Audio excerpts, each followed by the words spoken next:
Radio Ici Maintenant, 95.2, La Vague d'OVNI, tous les mardis soirs à partir de 23 heures et le dimanche de 14 heures à 16 heures.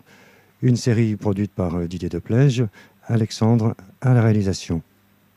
Nous sommes en compagnie de Francine Fouéré, comme il y a de cela presque 20 ans, 18 ans exactement, nous avions consacré une émission avec elle et son mari, René Fouéré, une émission sur Krishnamurti d'une part et sur les activités du GEPA. Autrement dit, on va aborder les phénomènes OVNI avec Philippe Muller pour la première partie et Robert Roussel pour la seconde partie. C'est le choix de Francine Fouéré d'être accompagnée de ces deux personnages. Première partie, donc, l'intérêt que portait René Fouéré à ce personnage qui est Krishnamurti. Krishnamurti est parti en 1986, René Fouéré nous a quittés en 1990, et donc je rappelle que cette émission, avec lui et Francine Fouéré, cette première émission sur l'antenne d'Ici et Maintenant, avait eu lieu en 1988. Alors, pour présenter Philippe Muller, le premier interlocuteur, disons que lui, depuis 20 ans, est l'un des éditeurs et rédacteurs en chef de la revue Le Troisième Millénaire. C'est une revue, disons, de bibliothèque d'excellente qualité qui s'honore de signatures vraiment prestigieuses. Je veux dire que la liste des abonnés à cette revue doit être très enviée parce qu'elle compte tous ceux qui, en France, sont concernés par la spiritualité sous tous ses aspects. Et c'est un travail remarquable d'éditer cette revue depuis 20 ans. Donc, soyez-en félicités, Philippe Muller, qui nous rejoint maintenant. Merci, bonjour à toutes et à tous. Eh bien oui, ça fait 20 années en fait que nous œuvrons à cette revue Troisième Millénaire. Et cette rencontre de ce soir, c'est un petit peu comme un anniversaire aussi, avec cette rencontre qu'il y avait eu il y a 20 ans maintenant avec René Fouéré, qui a été l'un des premiers participants à ce premier numéro qui démarrait en 86, en mai 86. Nous rendions précisément avec ce premier numéro un hommage à Krishnamurti, qui venait de partir, et Troisième Millénaire arrivait en rendant avec ce premier numéro un dossier d'hommage à Krishnamurti, avec pour signature, entre autres, René Fouéré. Donc je suis très heureux de voir Francine aujourd'hui, et de pouvoir m'entretenir avec elle sur cette partie importante de la passion qu'a portée René Fouéré toute sa vie, on peut dire, et qui l'a amené à approfondir et surtout à faire connaître en français, en version française, l'œuvre de Krishnamurti. Alors, les présentations du côté de Philippe Muller sont faites. Juste un mot pour établir un contact avec l'édition de la revue. Il y a une adresse Internet, il y a aussi une adresse postale. Alors, l'adresse Internet, rapidement, évidemment, c'est www.revue3emillénaire.com. Pour le site, l'adresse postale Troisième Millénaire, Les Milleries, LES, plus loin MI2LERIS, 89 520 Fontenoy, NOY à la fin. Très bien. On redonnera ces coordonnées en fin de cette première partie d'émission. Et précisons que la revue donc, est trimestrielle et que son abonnement est de 30 €. Voilà, représente 30 € annuels. Parfait. Donc, si on peut contribuer modestement à faire connaître cette revue, elle est vraiment prestigieuse. Je vous remercie beaucoup. Alors, Francine Fouéré, vous êtes heureuse de cette rencontre téléphonique avec Philippe Muller et le bien qu'il a dit déjà?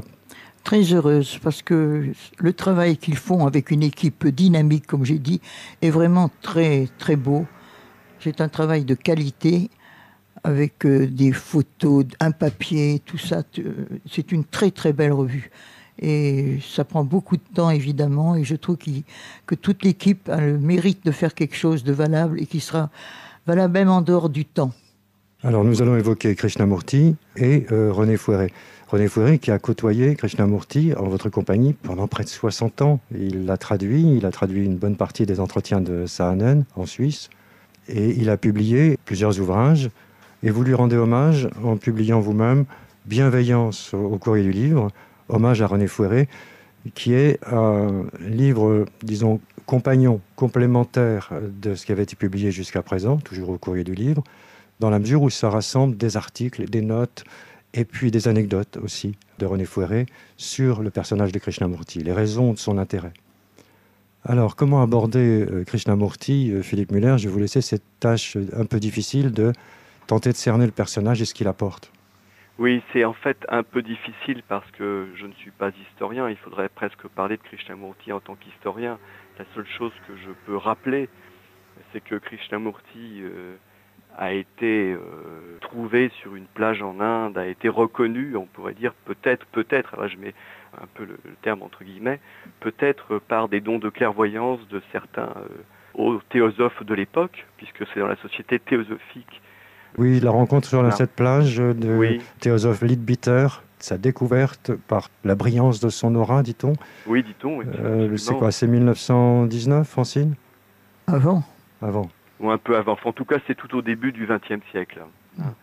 Et cet homme tout à fait remarquable a, tout à fait au début, alors qu'il était dans le cadre éducatif, si je peux dire, de la société théosophique, auprès de personnes qui avaient beaucoup d'affection à son égard et qui l'ont vraiment sorti un petit peu de la misère, une misère physique, une misère, lui et son frère Nitya. Donc cet homme tout à fait remarquable, ou en tout cas qu'il est devenu, a subi à un moment donné une grande peine, une grande souffrance, à savoir que son frère n'a pas supporté les premières années où il a été recueilli en Occident. Et son frère est décédé donc assez jeune. Krishnamurti, qui était sûrement dans une approche spirituelle via la théosophie, était certainement, là ce sont des hypothèses que j'émets, était certainement conduit à une certaine connaissance de soi, en tout cas c'est ce qui est évoqué par les représentants de la société théosophique de l'époque, comme par exemple Annie Besant, qui était un petit peu comme sa mère théosophe, ou voire peut-être entre guillemets sa mère spirituelle. Donc on peut supposer que Krishnamurti était déjà dans une certaine recherche, mais en tout cas la révolution du silence, pour reprendre un des termes de ses ouvrages, qui s'est produit en lui, vient d'une remise en cause radicale de tout le système, disons, traditionnel de la spiritualité théosophique, à savoir de la relation de maître à disciple, à savoir d'une certaine autorité livresque qu'il a remis, on pourrait dire, radicalement en cause. Oui, parce que la société théosophique fondait les plus grands espoirs dans le personnage pour fonder un ordre enseignant. Voilà, pour fonder un ordre spirituel avec à sa tête Krishnamurti, qui devait être un peu comme le nouveau Messie, et c'était quand même c'était assez messianique, la théosophie de l'époque, avec Krishnamurti entre ses mains et pour être mis à sa tête, si on peut dire.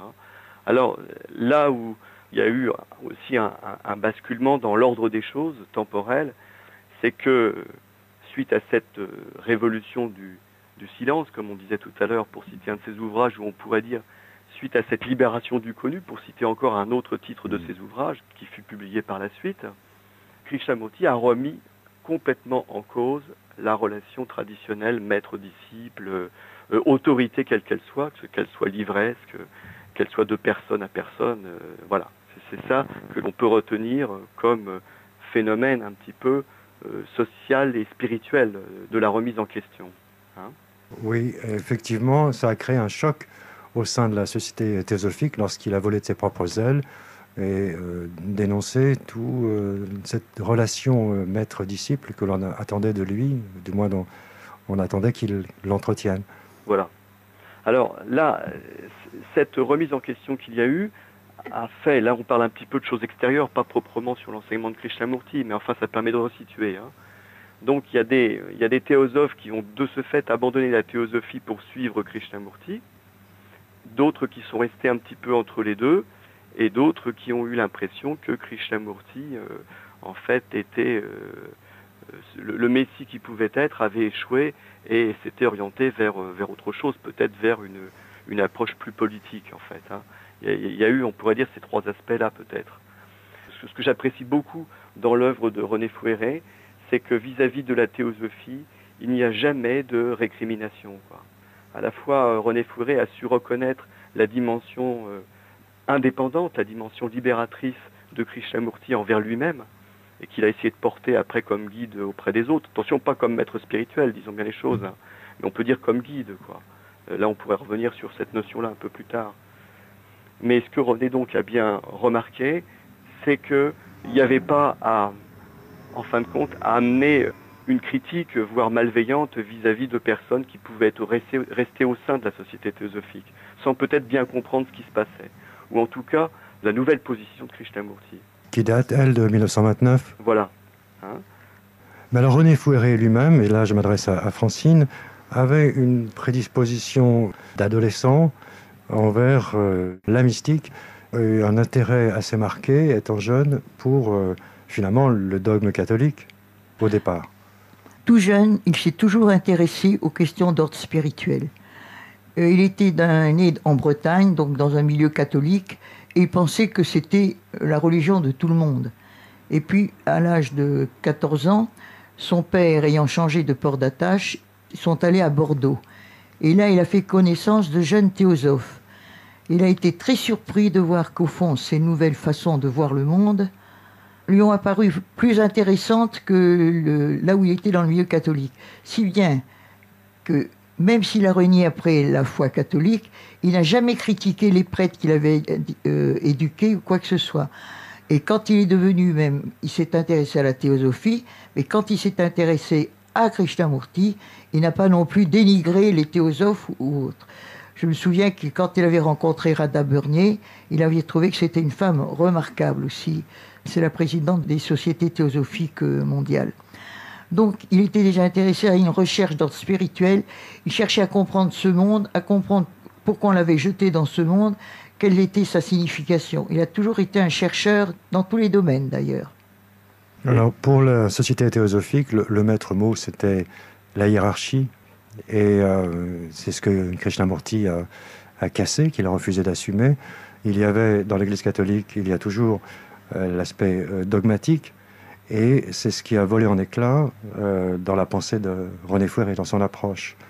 À la fois satisfait de voir qu'il ne passait pas du dogme à la hiérarchie, mais en la personne de Krishnamurti, il découvrait un tout autre abord de la spiritualité, plutôt de voir en la personne de Krishnamurti un miroir, plutôt que l'importance donnée par certains au messager lui-même.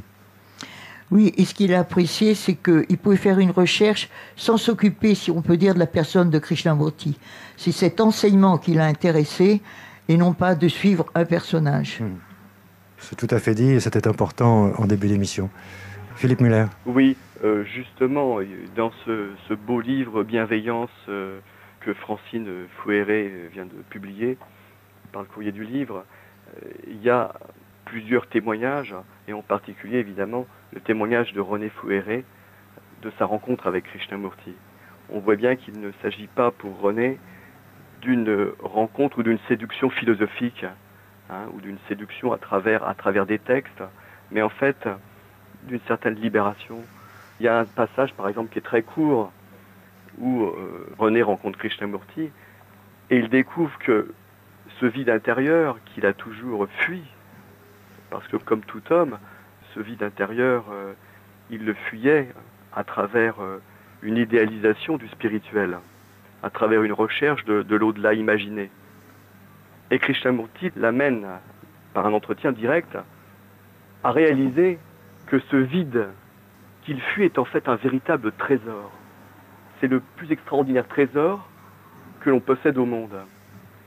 Et je cite un petit peu justement cette phrase-là qui se trouve dans cet ouvrage. Francine peut-être peut nous en dire un peu plus. Je crois que là, il y a vraiment, à ce moment-là, une découverte de la profondeur de l'enseignement. Et encore une fois, pas de l'enseignement sur le plan évidemment philosophique, parce que cet enseignement, comme tous les écrits, peut être abordé de cette manière-là, cette manière philosophique. Mais là, dans le vécu lui-même, quoi. Francine peut peut-être compléter ce que je dis là. Oui, Francine ? Oui, René, dans le texte « Ce que je dois à Krishnamurti », que j'ai repris dans ce livre « Bienveillance », au fond, montre que pour la recherche même spirituelle, on ne peut compter que sur soi-même, et non pas sur quelqu'un d'autre. Ne pas suivre. Et faire soi-même son chemin. Et ensuite, ce que j'aime, c'est quand il parle toujours de la prise de conscience. Il raconte même ce texte que quand on est sur une route et qu'on vous dit que le chemin n'est pas bon, vous arrêtez tout seul. Vous n'avez pas besoin d'un commandement ni d'un effort quelconque. Vous vous arrêtez parce que vous prenez conscience que ce chemin ne mène pas là où il faut. Donc pour René Fouéré, ce qui était important, c'était la prise de conscience. C'était cette notion. Et surtout, il me parlait toujours que l'effort n'est pas quelque chose de bon, parce que quand on fait un effort, il y a une division en soi. Il y a une partie de vous qui veut faire quelque chose et une autre qui résiste. Donc vous ne faites pas un acte complet. Vous n'êtes pas entièrement dans ce que vous faites. C'est ces notions que René, au fond, a saisies grâce à ce qu'il pouvait comprendre de l'enseignement de Krishnamurti. Oui, cet aspect de l'enseignement de Krishnamurti, qu'il a appelé, ou peut-être même le terme a été traduit par René, puisque René traduisait dans le bulletin de l'association, la Fondation Krishnamurti en France, traduisait de nombreux entretiens ou de nombreuses conférences. Et donc ce terme que Krishnamurti utilisait, la fragmentation, c'est qu'il a montré que nous sommes fragmentés. Et à partir du moment où nous sommes fragmentés, où notre attention ordinaire est identifiée à l'un des fragments, par exemple, pour être concret, par exemple le désir de s'améliorer, le désir d'être peut-être d'avoir de meilleures relations avec les siens, avec les uns les autres, ce désir-là, en fait, est un fragment en moi auquel je suis identifié, avec toute la bonne volonté qu'il peut y avoir, avec tous les efforts que je peux éventuellement mettre en œuvre. En général, c'est assez rare, on ne fait pas beaucoup d'efforts, mais enfin, imaginons, avec les efforts que je peux mettre en œuvre, eh bien, en fait, je ne peux qu'aboutir à la représentation d'un idéal, d'un être mieux, mais par aucun moyen de ce type, la révolution du silence ou encore ce que Krishnamurti appelle le changement créateur peut s'opérer. Changement créateur qui est encore d'ailleurs un autre titre d'un des ouvrages de Krishnamurti. Une fois, René m'avait dit que la liberté, c'était l'absence de contradiction intérieure. Et je trouvais ça très bien parce qu'effectivement, cette absence de contradiction intérieure amène toute une liberté. On peut donc s'observer et penser que c'était en s'observant qu'on pouvait comprendre quelque chose dans ce monde. Et surtout, ce que René aimait dans cet enseignement, c'était non seulement cette compréhension de soi-même, mais la compréhension d'autrui. Prendre autrui comme il est. Accepter l'autre tel qu'il est. Oui, ça c'est un point aussi très important que, d'ailleurs, Krishnamurti, que René a parfaitement compris, prenait cette image, cette analogie, ce qui est même plus qu'une analogie, c'est une vérité, mais enfin, dans un premier temps, on peut le saisir comme une image ou comme une analogie, à savoir que chacun d'entre nous est toute la société et le monde dans son ensemble, avec toutes ces violences possibles, avec toutes ces violences qui sont potentielles ou actuelles, avec toutes ces peurs, avec tous ces désirs, avec tous ces appétits, ces déceptions. Chacun d'entre nous porte la fragmentation de toute l'humanité. Et ça, c'est un point qui est essentiel, car il montre qu'à partir de là, évidemment, il n'y a pas de celui qui sait et ceux qui ne savent pas. Il n'y a pas celui qui peut décrire le moyen d'en sortir et ceux qui cherchent le moyen d'en sortir. Parce qu'en fait, à partir de là, toute description ne fait que repeindre les murs de la prison. Et Krishnamurti a été parfaitement averti de cela. C'est pour ça qu'il, en fin de compte, il montrait du doigt, si on peut dire, en ce sens-là, c'était un guide et non pas du tout un gourou, mais il montrait du doigt ce que n'est pas, ce que n'est pas le changement créateur, et ce que sont, en fin de compte, tous ces petits changements passagers qui sont en fait des réactions à ce qu'on voit en nous, ou à ce qu'on voit dans la société, ou à ce qu'on voit dans tout ce qui se passe, évidemment, plus ou moins médiocre dans le monde. Ne sont que des réactions. Et en fin de compte, c'était aussi un homme, comme René l'a fait, qui posait des questions. Y a-t-il une action juste? Mais pour cela, il y a tout un débroussaillage qui consiste à voir que ce que je pense, ce que je souhaite, ce qui m'inquiète, tout ça, ce sont que des réactions. Même la recherche du bonheur. Absolument, absolument. Alors, qu'est-ce que la recherche du bonheur? René, dans ses ouvrages, détaille précisément tout ce qu'il appelle le mécanisme du moi. dans le cadre de la recherche du bonheur, dans le cadre que le moi s'est construit, parce que le moi, en fin de compte, ce n'est même d'ailleurs qu'un cadre, hein, un cadre en mouvement, plus ou moins, bien évidemment, où les contours sont amenés à changer, mais de toute façon, ça reste toujours encadré dans sa prison. Même si le cadre, on a beau y mettre des dorures, ça reste toujours une prison et c'est toujours enfermé dans un cercle. Un cercle dans lequel il y a toujours un centre, qui est le moi, l'ego, qui se place par rapport aux autres moi qui sont autour de lui, dont il a des images, qui lui renvoient à des images de lui-même. Et tous ces mécanismes de l'ego, tous ces mécanismes de la fragmentation du moi, sont présentés, proposés par Krishnamurti au cours de peut-être des milliers d'entretiens et de conférences qu'il a donnés de par le monde, et sont extrêmement bien détaillés par René Fourré, en particulier dans son ouvrage intitulé La révolution du réel. Oui, Philippe Muller, c'est effectivement proprement révolutionnaire. J'attrape le mot au passage pour m'en resservir, parce que les personnes auxquelles on s'adresse connaissent assez peu Krishnamurti, voire pas du tout, et ça doit être extrêmement déstabilisant pour eux d'entendre ce discours, montrant que la quête du bonheur et l'attente de réalisation d'une image projetée, et finalement, au fond, n'a aucun sens, si ce n'est représenter une impasse. Voilà. Donc c'est très déstabilisant, de même que lorsqu'on reprend cette parole de Krishnamurti disant la quête du rien, finalement, doit être rétablie, mise en avant, la quête du rien, n'être rien. C'est infiniment choquant. Bien sûr. Voire piégeant aussi, parce que celui qui nous écoute sans avoir réfléchi à ces questions, et ils sont nombreux dans ce cas, peut se dire, mais au fond, vous voulez carrément faire exploser mon ego, alors je ne peux pas courir après rien, c'est une dépersonnalisation.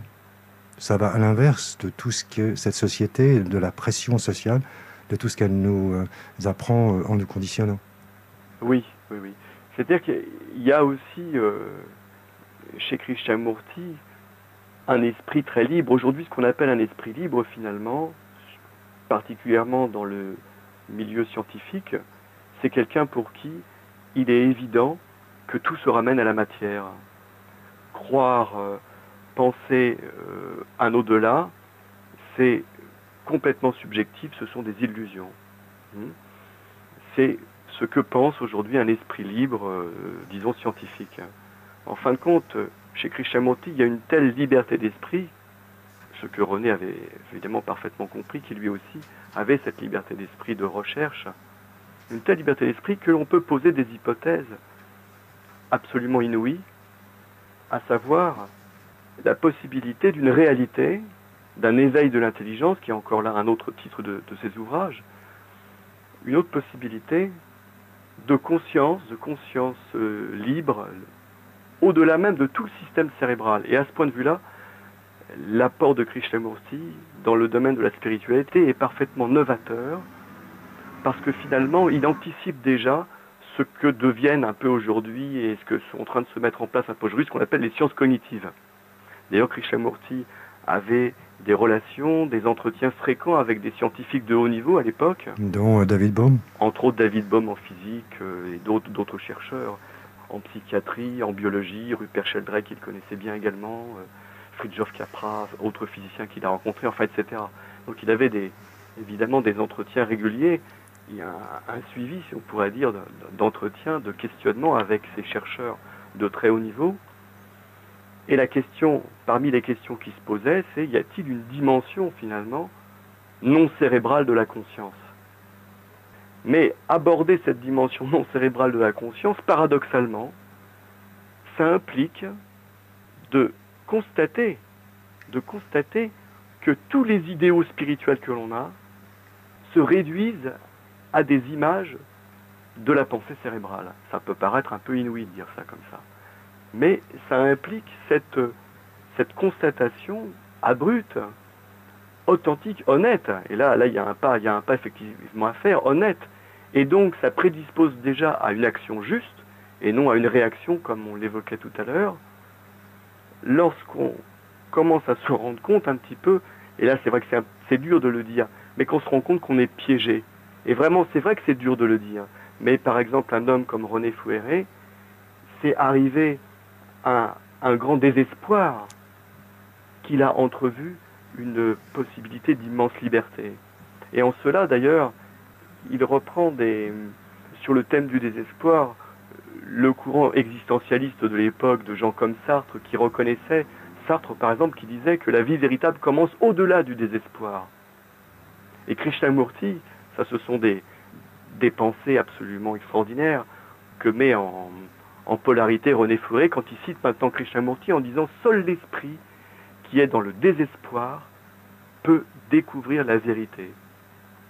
Et là, on voit, autant chez de grands philosophes, ou un grand philosophe comme Sartre, mais il y en a bien sûr eu d'autres, des intuitions remarquables qui répondent à ce vécu spirituel qu'a porté de manière très pure quelqu'un comme Krishnamurti et qu'a parfaitement compris quelqu'un comme René Fouret. Très bien. On va marquer une pause, Philippe Muller et Francine Fouret. On va écouter un très court extrait qui va nous donner un petit peu la sensation à l'écoute de Krishnamurti. On va l'écouter en anglais, juste pour l'ambiance. On ne va pas s'amuser non plus à traduire le propos. C'est juste un échantillon que je vous propose maintenant. Merci. Meditation is the approach to this problem of living. Either you can treat meditation as an escape from life, that is, retire into some monastery, put on a garb of some special kind, and withdraw from the whole complex life. And there are such schools which offer escapes.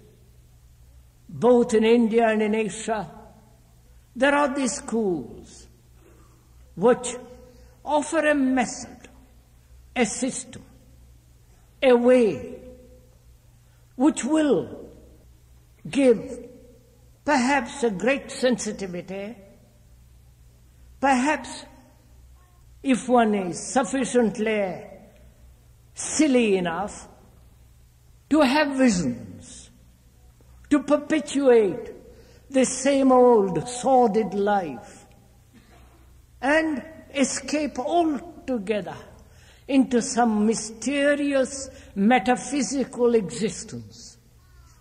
There is that approach to that word with its meaning. Or meditation is the living, not an escape, not an abstraction of life with all its delight, with its sorrow and despair, and an escape, an avoidance, a metaphysical, mystical, non-realistic, but romantic escape. So, we are not, at least the speaker is not, using that word as a means of escape, but rather to understand the very existence, the whole meaning of life. I think that has great meaning. And meditation becomes then a benediction, an extraordinary thing that one must understand very deeply. And if one has time this evening, afternoon, or what it is, we might perhaps go into it together. Radio Essai maintenant, 95.2, la vague d'OVNI. Vous me direz, jusqu'à présent, une guère question d'OVNI. Non, il est question de Krishnamurti en première partie d'émission. Et tout à l'heure, en compagnie de Robert Roussel et de Francine Fouret, nous évoquerons l'autre aspect qui a passionné René Fouret, qui n'est donc pas avec nous depuis une vingtaine d'années maintenant, puisqu'il nous a quittés en 1990. L'autre aspect qui passionnait René Fouret, donc il sera question d'OVNI un petit peu plus tard. Nous disposons encore d'une grande demi-heure à passer en compagnie de Philippe Muller par le moyen du téléphone et en compagnie dans ce studio de Francine Fouret. L'émission qui a lieu régulièrement le mardi soir à partir de 23h est rediffusée le dimanche de 14h à 16h. Philippe Muller, nous en étions donc à la spécificité de Krishnamurti. Ceux qui ne l'ont pas connu ne pourront apprécier que par des comparaisons. Exemple, lorsque on est en quête de vérité, on a des questions nombreuses à poser sur, par exemple, la réincarnation, l'après-vie. Or, Krishnamurti était particulier en cela qu'il écartait systématiquement ce genre de questions. Alors, bien sûr, ces questions, les questions, je dirais, n'étaient pas écartées. C'était plutôt les réponses qui n'étaient pas données. Krishnamurti a la particularité de ne pas écarter de questions, mais de porter le questionneur à se connaître lui-même, et non pas à se nourrir de mauvaises réponses.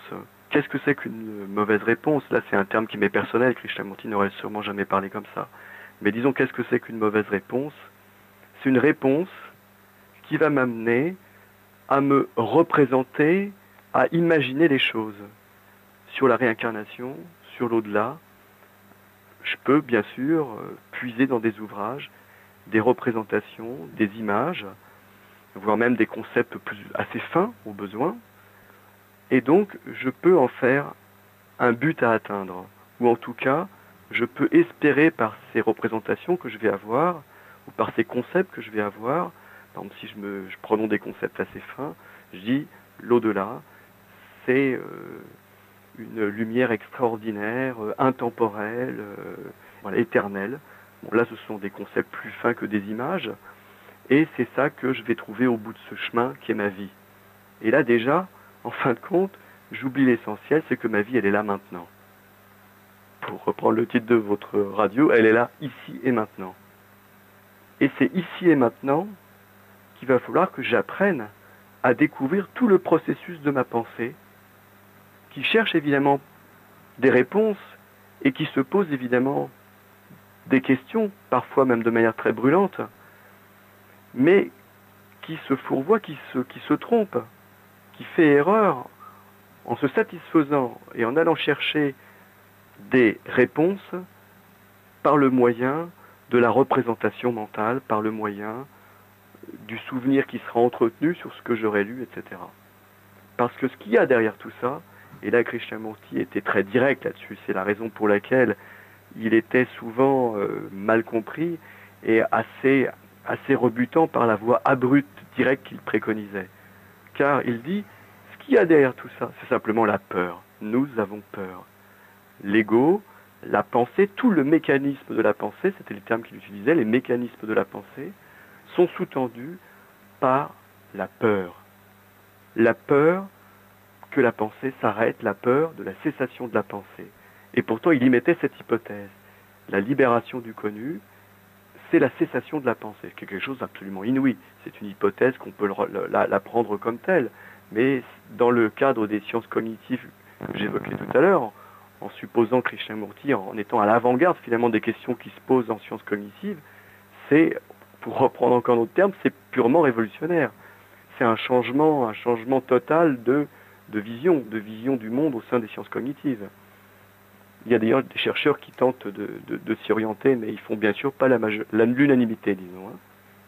Alors, est-ce qu'on peut parler de méthode et faire un rapprochement avec, par exemple, la méthode Nisargadatta Maharaj ou Ramana Maharshi, qui finalement renvoie au questionnaire, ou dans certaines histoires zen, par exemple, renvoie au questionnaire, mais qui pose la question?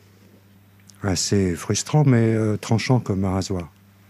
La méthode, elle peut être assez libre, assez spontanée dans le discours qu'on a chez certains maîtres zen, même d'autres qui ne vont pas répondre, mais qui vont peut-être tourner le dos, ou qui vont, comme on dit, montrer la lune, par une gestuelle particulière. D'autres, comme Ramana Maharshi, qui renvoyaient au « je suis » et qui invitaient certains de ses interlocuteurs, finalement, à être attentifs au fait d'être au « je suis ». Oui, ou d'où vient la question. Voilà, ou d'où vient la question, absolument, d'où vient la question. Krishnamurti, qui est, à ce point de vue-là, plus proche de la démarche scientifique, même s'il la dépasse largement, nous verrons tout à l'heure pourquoi, préconise une méthode, c'est l'observation. L'observation de soi. Sauf que, l'observation de soi, comme méthode, est absolument extraordinairement subtile, extraordinairement simple à la fois, et pour nous qui tentons de cheminer, extrêmement complexe. Parce que observer quoi, comment?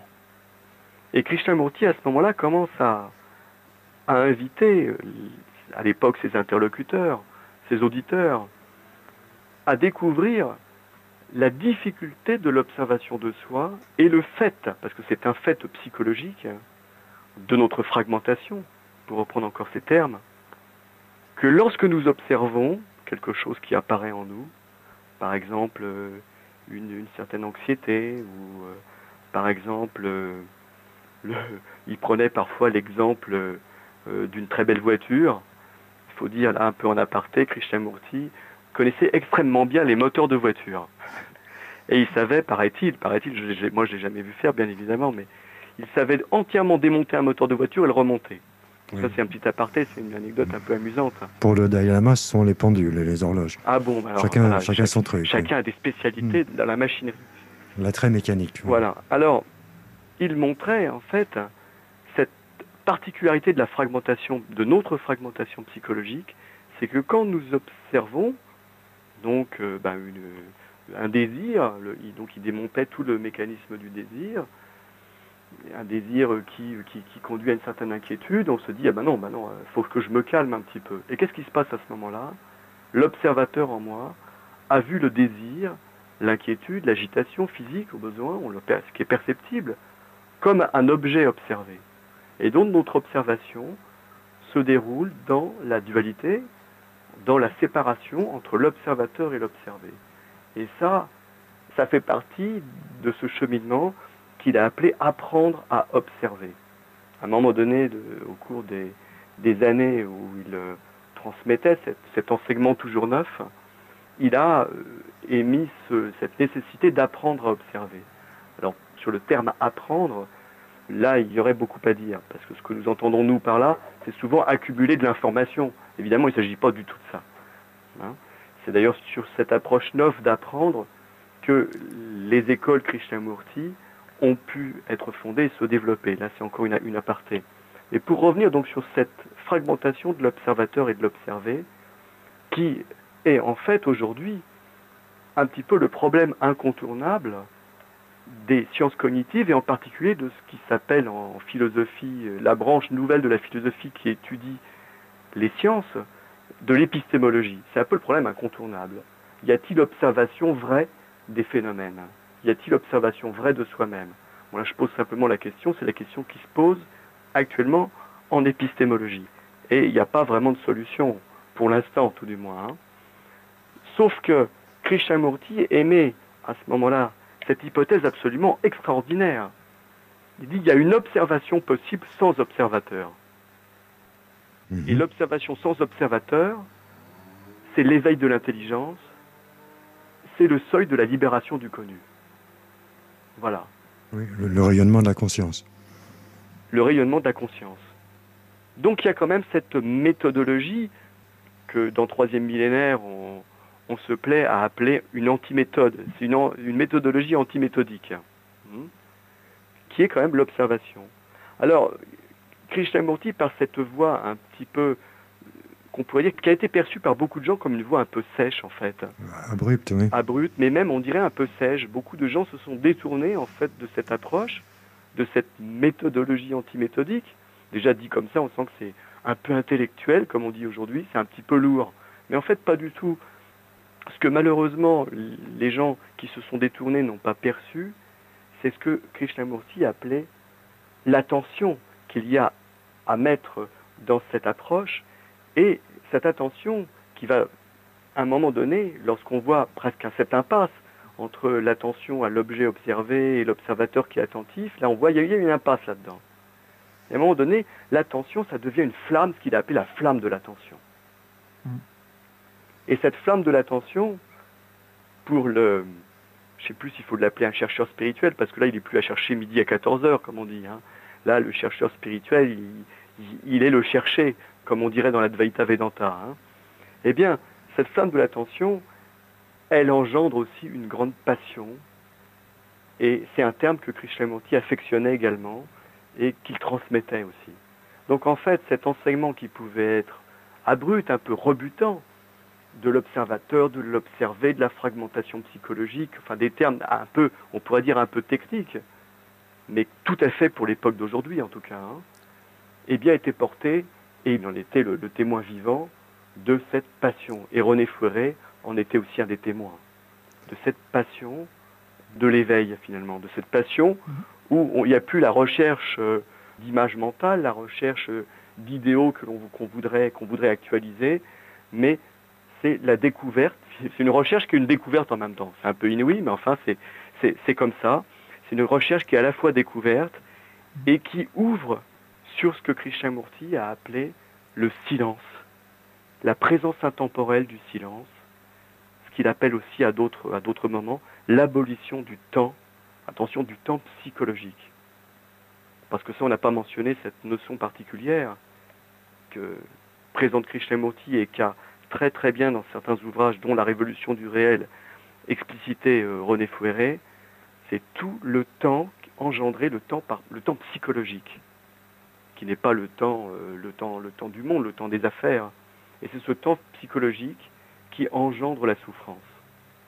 Là, en fait, en disant cela, on revient un petit peu au point de départ. Oui, tout à l'heure, Philippe Mullin, vous disiez que le désir était une matière observée, si l'on peut dire matière. La souffrance, tout aussi bien, est un portail d'observation, une porte d'entrée. D'observer sa souffrance. Et là, ça montre aussi, j'ouvre une parenthèse, la méthode d'un contemporain comme Eckhart Tolle. Mais bien c'est sûr. Un autre chapitre.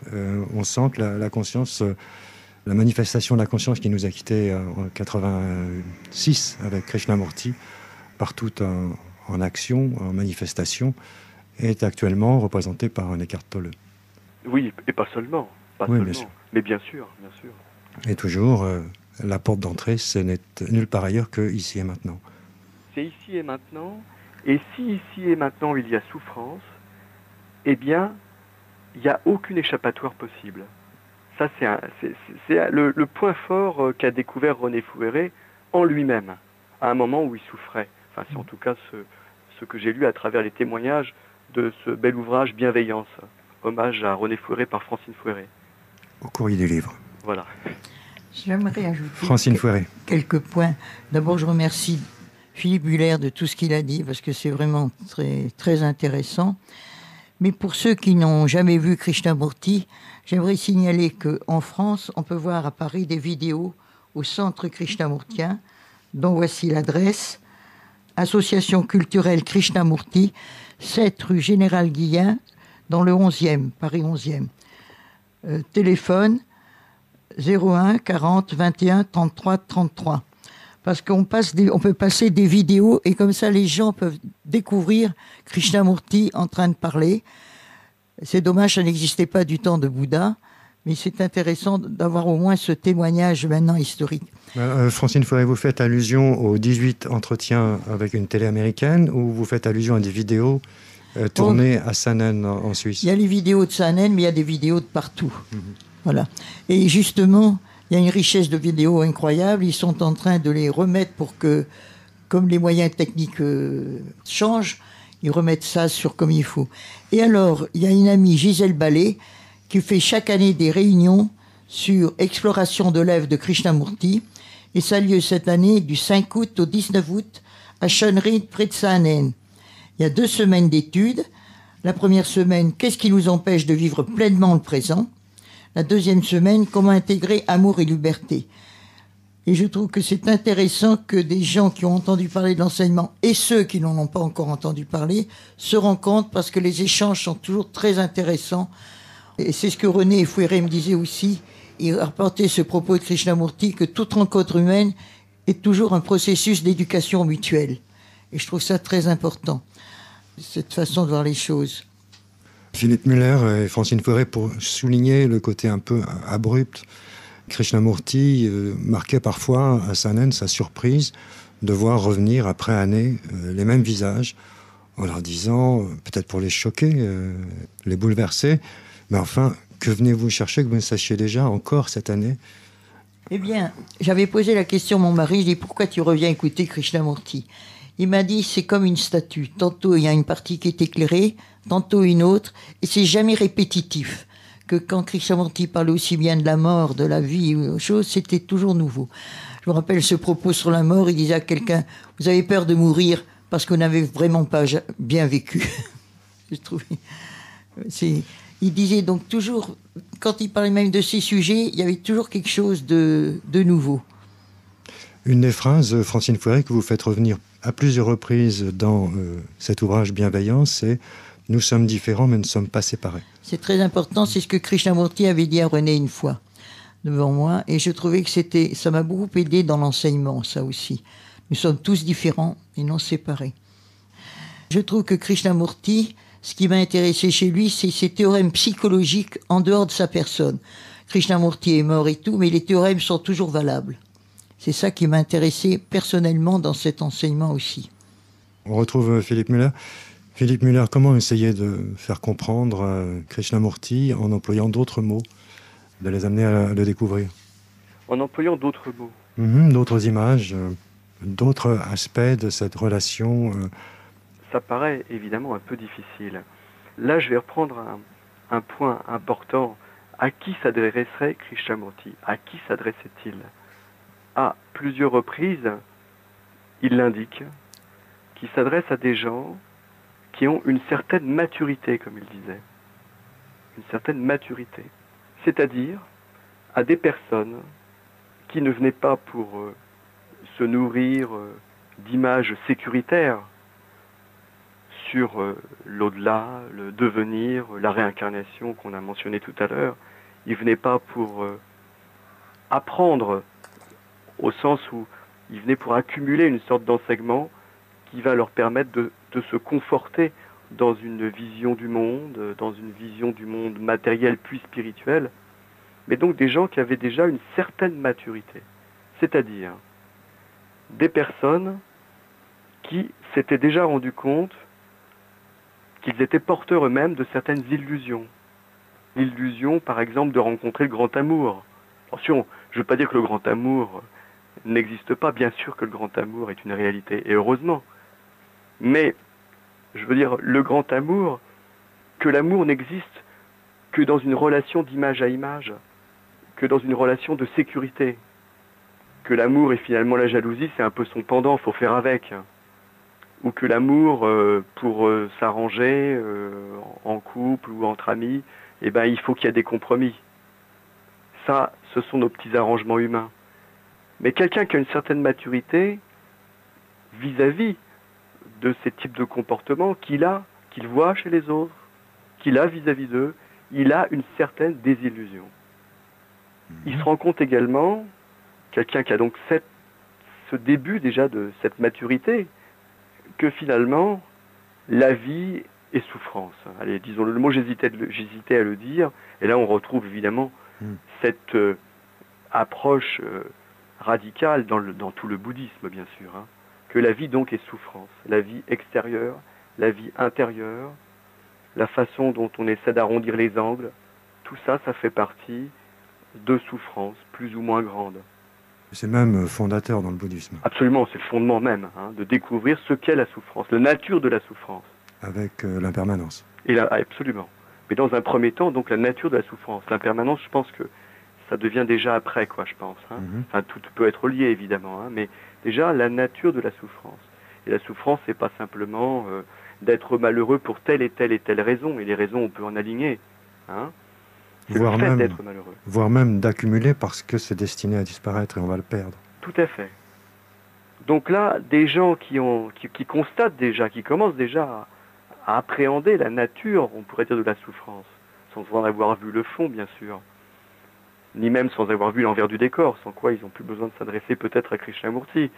Mais donc, ils sont encore quand même dans les décors, si je peux dire. Eh bien, ce sont ces personnes-là à qui s'adressait Krishnamurti, en tout cas, c'est ce qu'il dit à plusieurs reprises. Alors, on peut évidemment supposer, bon, puis comme de toute façon, on citera personne, bien évidemment, mais que les personnes à qui s'adressait en disant « vous revenez toujours et indéfiniment, c'est toujours les mêmes personnes que je vois », peut-être, moi j'aimais cette hypothèse, que ces gens-là n'avaient peut-être pas la maturité requise. Et bon, c'est tout. Point final, je referme la parenthèse, il n'y a personne à condamner. C'est simplement, suite à la question que vous posiez, j'aimais cette hypothèse. Oui, cela dit, on ne peut pas les blâmer non plus, Absolument, pas car du tout. Tant Pas qu'à du aller tout. quelque part, pourquoi pas ici, comme on relit un livre dont on découvre à chaque fois des aspects inédits qu'on n'avait pas perçus au début. Il n'y a personne à blâmer du tout, absolument pas. Simplement, c'est qu'évidemment, l'enseignement de Krishnamurti, il s'adresse à ces gens qui ont une certaine maturité, et en l'occurrence, comme tout enseignement spirituel en fait, disons-le, il ne peut pas s'adresser à notre névrose. C'est ça qu'il faut dire. Il ne peut pas s'adresser à nos complexes et à notre moi en tant que complexe, comme pouvait dire Jung. Puisque pour Jung, le moi est un complexe. De toute façon, certains mots seront déclencheurs pour une partie de l'audience. Oui. D'autres mots l'année suivante seront déclencheurs pour une autre partie. Chacun est sensible aux mots ou à l'image employée pour enclencher le déclic. Tout à fait, tout à fait. Donc ces entretiens de Saanen, Francine Fauré, avaient été précédés d'entretiens en Belgique, à Bruxelles, chez Robert Linssen avant tout.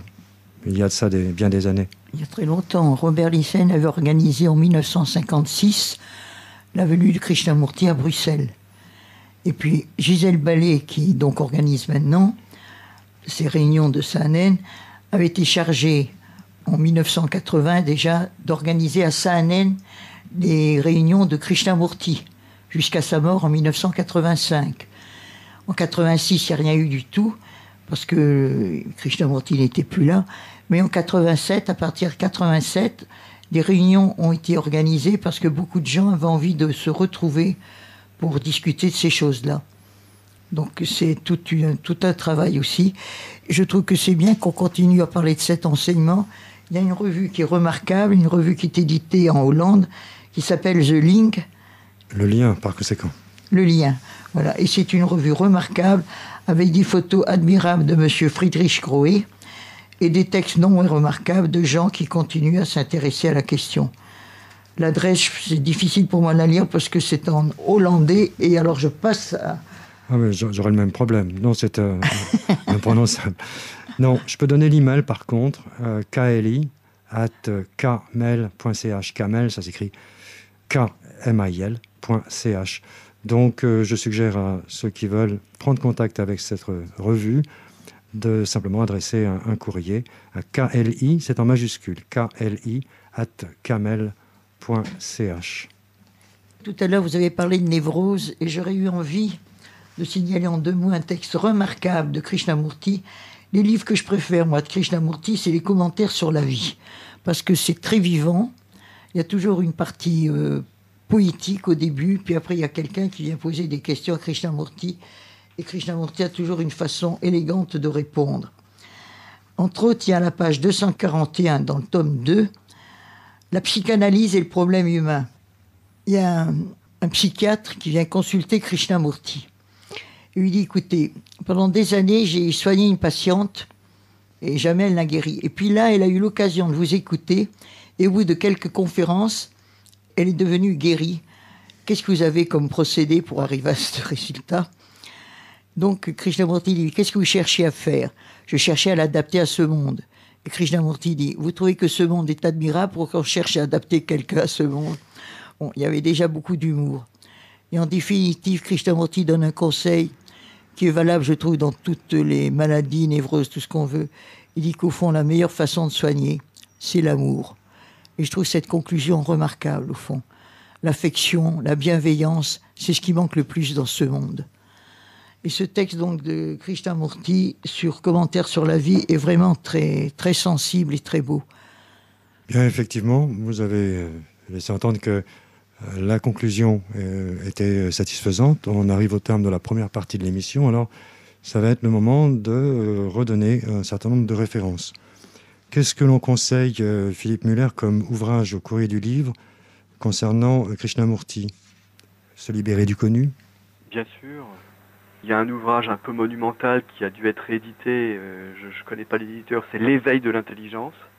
Là, c'est un ouvrage assez monumental où Krishnamurti s'entretient avec des étudiants et avec des scientifiques, un psychiatre, avec David Bohm, donc ce grand physicien du XXe siècle. De physique quantique ? Oui, un des pionniers en fait de la physique quantique. Oui, qui avait collaboré au projet Manhattan d'ailleurs. Oui. Et qui se passionnait pour la théorie de Pribram sur le cerveau holographique. Voilà, qui s'y est passionné à un moment donné. Hein. D'ailleurs, qui a fait partie un peu de ces gens qui ont voulu fonder ce qu'on appellerait aujourd'hui un nouveau paradigme. Alors, Krishnamurti, ou la révolution du réel, a été publié en 1969 par le Courrier du Livre, de même que la révolution du réel en tant qu'ouvrage distinct. Courrier du Livre, je pense qu'ils sont régulièrement réédités, Francine. En 1985, il y a eu une réédition augmentée de la première édition. Mais je voudrais signaler, il y a deux amis qui ont fait tout un travail aussi sur Krishnamurti.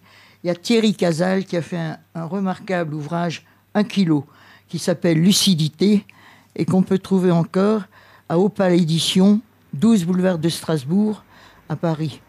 Et puis il y a quelqu'un qui, de lui-même, a mis sur Internet les textes de René et de la Révolution du réel et qui avait écrit un livre, Le Puits, et c'est Gilbert Anken, qui a été édité chez Trédaniel. Et ce livre aussi cherche le vrai chemin qui traverse le vécu quotidien, cet approfondissement de la connaissance de soi, donc de l'homme et de l'univers. Parce que c'est bien quand d'autres gens cherchent aussi et apportent quelque chose. Et là, récemment, je viens de recevoir le Lotus Bleu, la revue théosophique. Ils ont mis en première page ce texte que je trouve remarquable.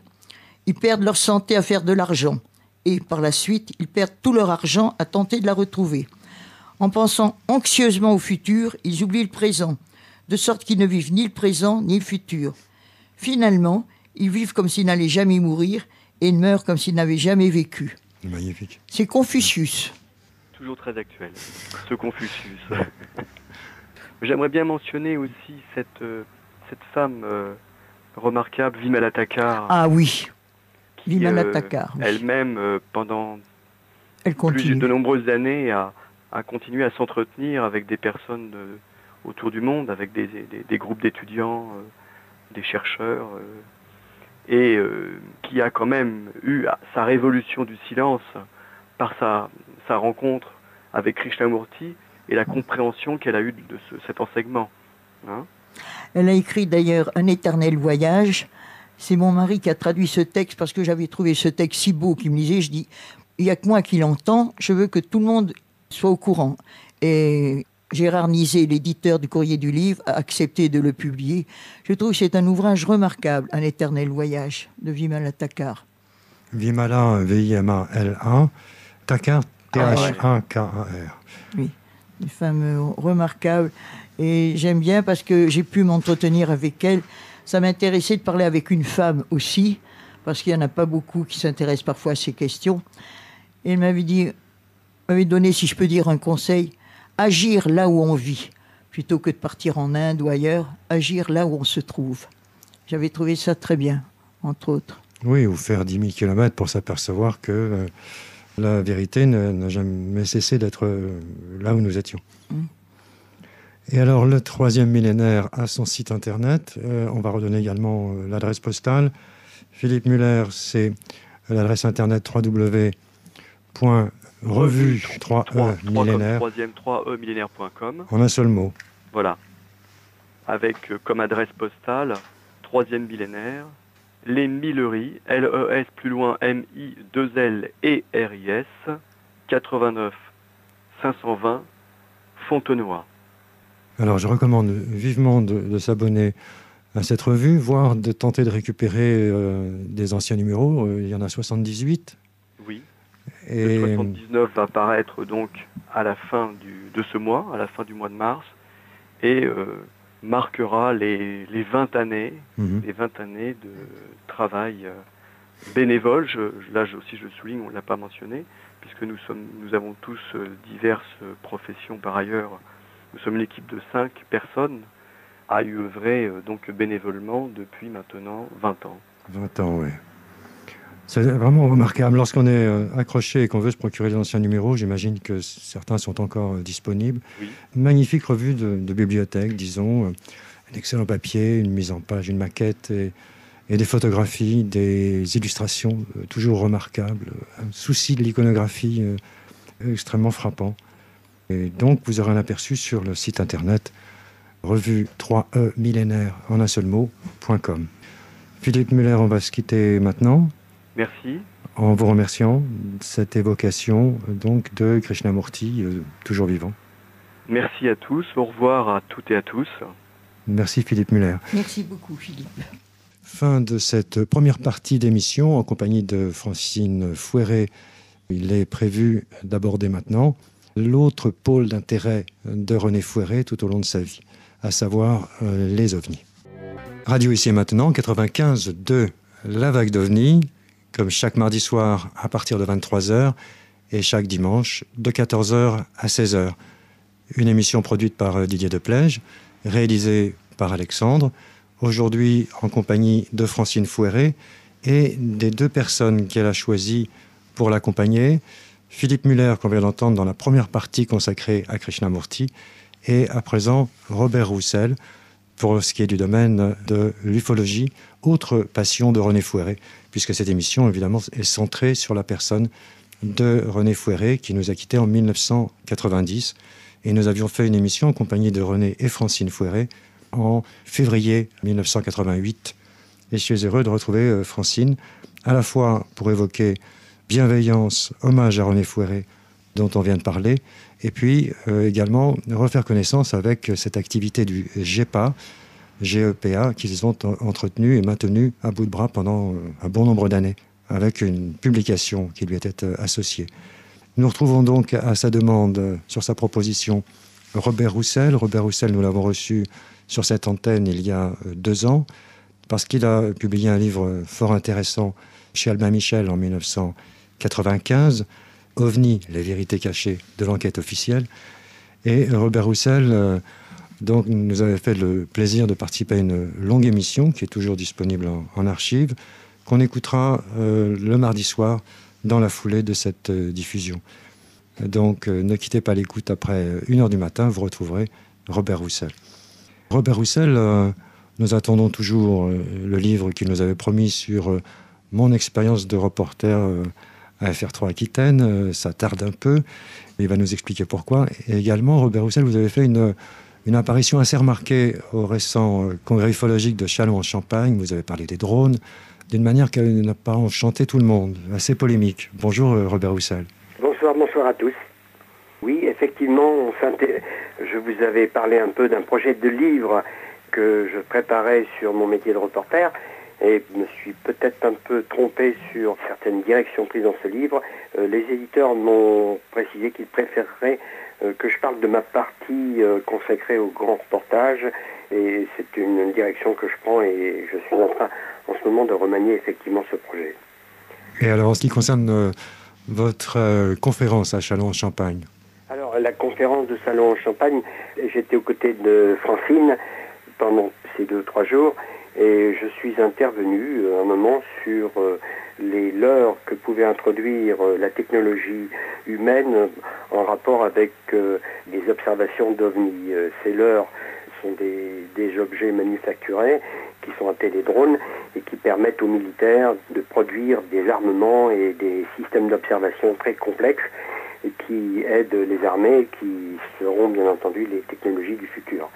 Donc j'ai présenté ces différentes possibilités technologiques qui sont maintenant les outils de travail des militaires, en donnant des exemples. Par exemple, un fantassin est susceptible actuellement de partir en opération sur un théâtre de guerre avec dans son dos un engin qu'il peut faire sortir de son sac, le manœuvrer, le faire pivoter dans différents endroits de l'espace pour observer les positions de l'ennemi. Cet engin, qui est un petit instrument qui ressemble un peu au modèle réduit qu'utilisent les groupes d'amateurs qui font voler les petits avions ou les petits hélicoptères, Eh bien, ce modèle réduit d'armement lui permet d'observer un sniper, une force armée distante de plusieurs centaines de mètres de lui communiquer l'information et lui permet d'adapter sa technique de guerre.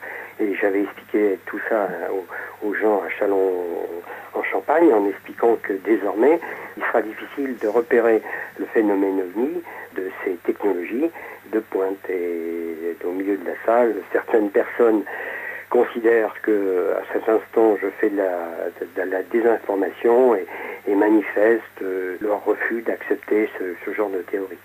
En réalité, je me suis aperçu que à Châlons en Champagne, nous avions affaire à beaucoup de croyants et à très peu de gens qui voulaient faire une analyse, si vous voulez, objective du phénomène. Donc vous avez été un petit peu chahuté. Alors j'ai été, oui, effectivement, à la fin de mon exposé, car c'était la fin de mon exposé, j'ai entendu des gens me traiter de débuqueur, d'activiste anti-OVNI. Enfin, c'est effectivement ces gens qui se sont manifestés sans vouloir comprendre que je n'avais aucune intention de démontrer l'inexistence du phénomène OVNI en tant que manifestation étrange et bizarre, mais que je voulais prévenir les gens que dorénavant, les scientifiques et les enquêteurs vont être obligés de prendre en compte le paramètre des drones pour essayer de pouvoir faire la différence entre un phénomène OVNI reconnu comme tel et la présence d'un drone qui peuvent effectivement dissimuler ou se calquer sur une apparition d'OVNI. Donc les gens n'ont pas compris ma démarche.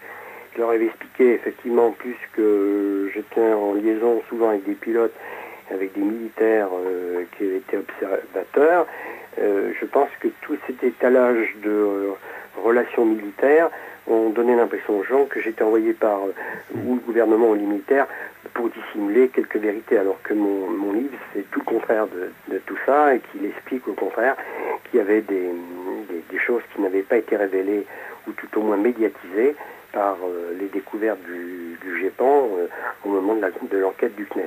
Donc le procès qui m'a été fait un petit peu par le public était vraiment en contre-indication de ma vraie démarche.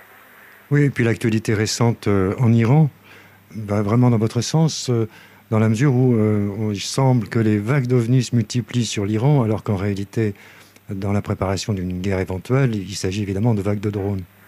Ah ben, c'est tout à fait ce qui doit se passer, parce que avec l'actualité brûlante qui monte, effectivement, les Américains ou les forces d'observation autour de l'Iran augmentent tous les systèmes de déplacement aérien qui leur permettront d'avoir une analyse objective de la situation. On ne sait pas, mais Oussama Ben Laden, par exemple, a failli être éliminé par un drone dans une année qui précédait l'arrivée de Bush, mais le manque d'information ou le manque de rapidité de l'information transmise aux états-majors a fait que l'autorisation de tir depuis le drone qui pouvait atteindre Ben Laden n'a pas été donnée, et Ben Laden est reparti dans sa grotte et a provoqué les ennuis que l'on sait. Donc les drones sont effectivement une composante militaire maintenant absolument centrale des technologies humaines, et ne pas savoir et ne pas vouloir reconnaître l'existence des drones ou ne pas l'accepter, c'est omettre un paramètre important même du phénomène OVNI. D'autant que ça peut servir les Américains de laisser croire à une vague d'OVNI pour estomper les vagues de drones qui leur sont utiles en préparation militaire. Ah ben tout à fait, exact, c'est à double effet. D'un effet, le premier effet, on peut imaginer que ça va dissimuler la composante OVNI, mais de l'autre côté, on peut prétendre effectivement que ce qui est observé de manière un peu mystérieuse est constitué de drones et va provoquer parmi les observateurs la crainte d'une surpuissance américaine et qui sera absolument infondée, qui sera exagérément décrite. Donc c'est à double effet, effectivement. Donc Robert Roussel est toujours actif dans le domaine OVNI, et c'est pourquoi Francine Fouéré a souhaité qu'il nous rejoigne pour parler de leur activité. D'abord la constitution, puis l'entretien du GEPA. Et vous avez été observateur et participant toutes ces années, Robert Roussel. Oui, moi j'ai beaucoup aimé cette période où René et Francine étaient le centre, le pivot de cette association, ce groupement d'études des phénomènes aériens, qui qui était d'ailleurs le seul en France à cette époque à faire un travail exceptionnel, qui était entouré de correspondants de très très grande valeur.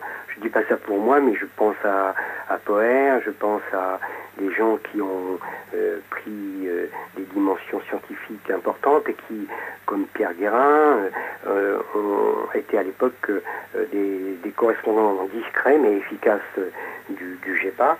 Et c'est cet organisme d'ailleurs qui a incité le gouvernement, un petit peu à l'image du GEPA, à demander au CNES de créer un groupe de recherche qui a d'ailleurs pris des initiales assez proches de celles du GEPA, qu'on a appelé le GEPAN, et c'est vous dire la référence que constituait le GEPA.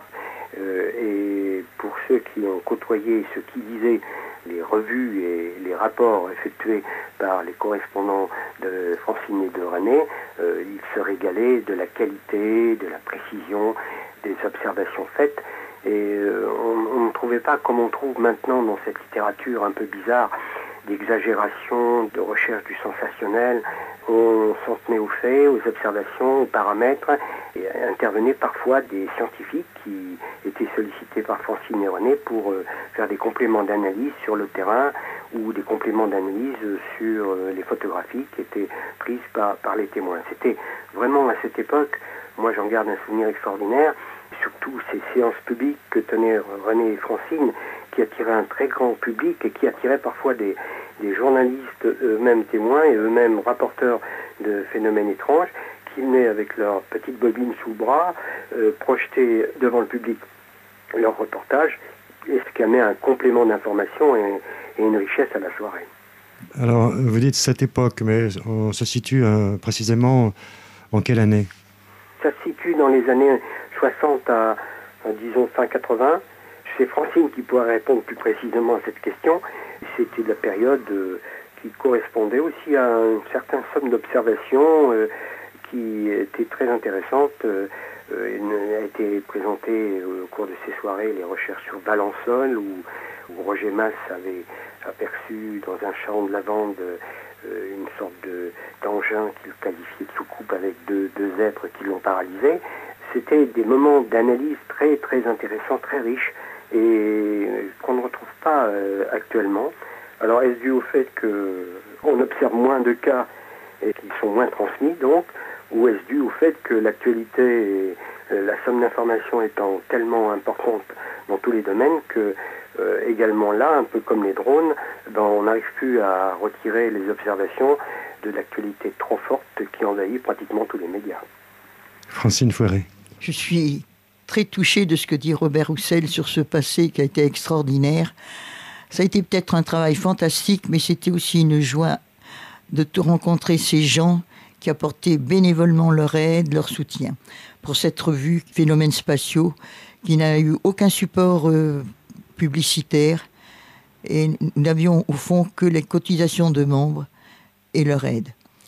J'aimerais dire pourquoi René Fouéré, dont on vient de parler dans le domaine de la soucoupe volante, s'est intéressé à ce problème. Oui, là on dispose d'un texte que vous allez nous lire. Alors, je vais lire ce que René a écrit dans son propre livre. Le même esprit de recherche qui m'avait conduit à la découverte de l'enseignement de Krishnamurti me valut de prêter mon attention vive, sans aucune prévention initiale et en tout désintéressement, au problème d'année de la présence possible, une présence dont les implications humaines et philosophiques ou d'ordre spirituel pourraient être immenses, de véhicules extraterrestres pilotés dans l'atmosphère ou sur le sol de notre planète. C'est à l'occasion de cette recherche que nous avons pu apprécier le courage et l'amitié du général d'armée Lionel Macchassin, qui fut président de ce groupement d'études de phénomènes aériens, dans les activités duquel nous avons pris, mon épouse et moi, les plus grandes, les plus graves responsabilités. Et c'est vrai parce que c'était en tout désintéressement, et c'est ça qui a été, au fond, les gens appréciaient la qualité d'écriture de mon mari et le sérieux des recherches. Parce que mon mari ne voulait publier que des observations fortes qui amènent les gens à une prise de conscience, en particulier les scientifiques, les techniciens. Parce que c'était pas facile. Il ne faut pas oublier que pour l'histoire des météorites, ces messagères du cosmos, il a fallu 150 ans pour reconnaître leur existence. Que des cailloux pouvaient tomber du ciel. Voilà, pour reconnaître que des pierres pouvaient tomber du ciel. Lavoisier déniait tout ça et tout. Et comme l'histoire du Soucoupe volante date du 24 juin 1949, on a encore quelques années devant nous avant qu'il y ait une prise de conscience du phénomène. Vous voulez dire 47, Kenneth Arnold? Oui, c'est l'observation de Kenneth Arnold qui était une observation très intéressante. Donc c'est un problème très difficile à étudier parce qu'il ne dépend pas de nous. Donc il faut des observations fortes. Et ce qui est bien, Robert vient de parler des drones, mais moi ce que j'aime ce sont les atterrissages. Parce que quand ça descend et que ça remonte, Robert me dira si les drones peuvent descendre et remonter du sol. C'est ça qui m'intéresse aussi. Parce que ce qui est intéressant quand il y a un atterrissage, c'est qu'il y a des marques au sol qu'on peut étudier. Donc il y a des cas où le témoin est nécessaire pour dire que c'est là, c'est venu.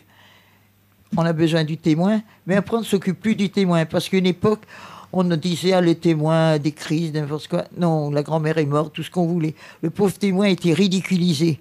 Tandis que là, s'il y a des traces au sol, c'est en dehors du témoin.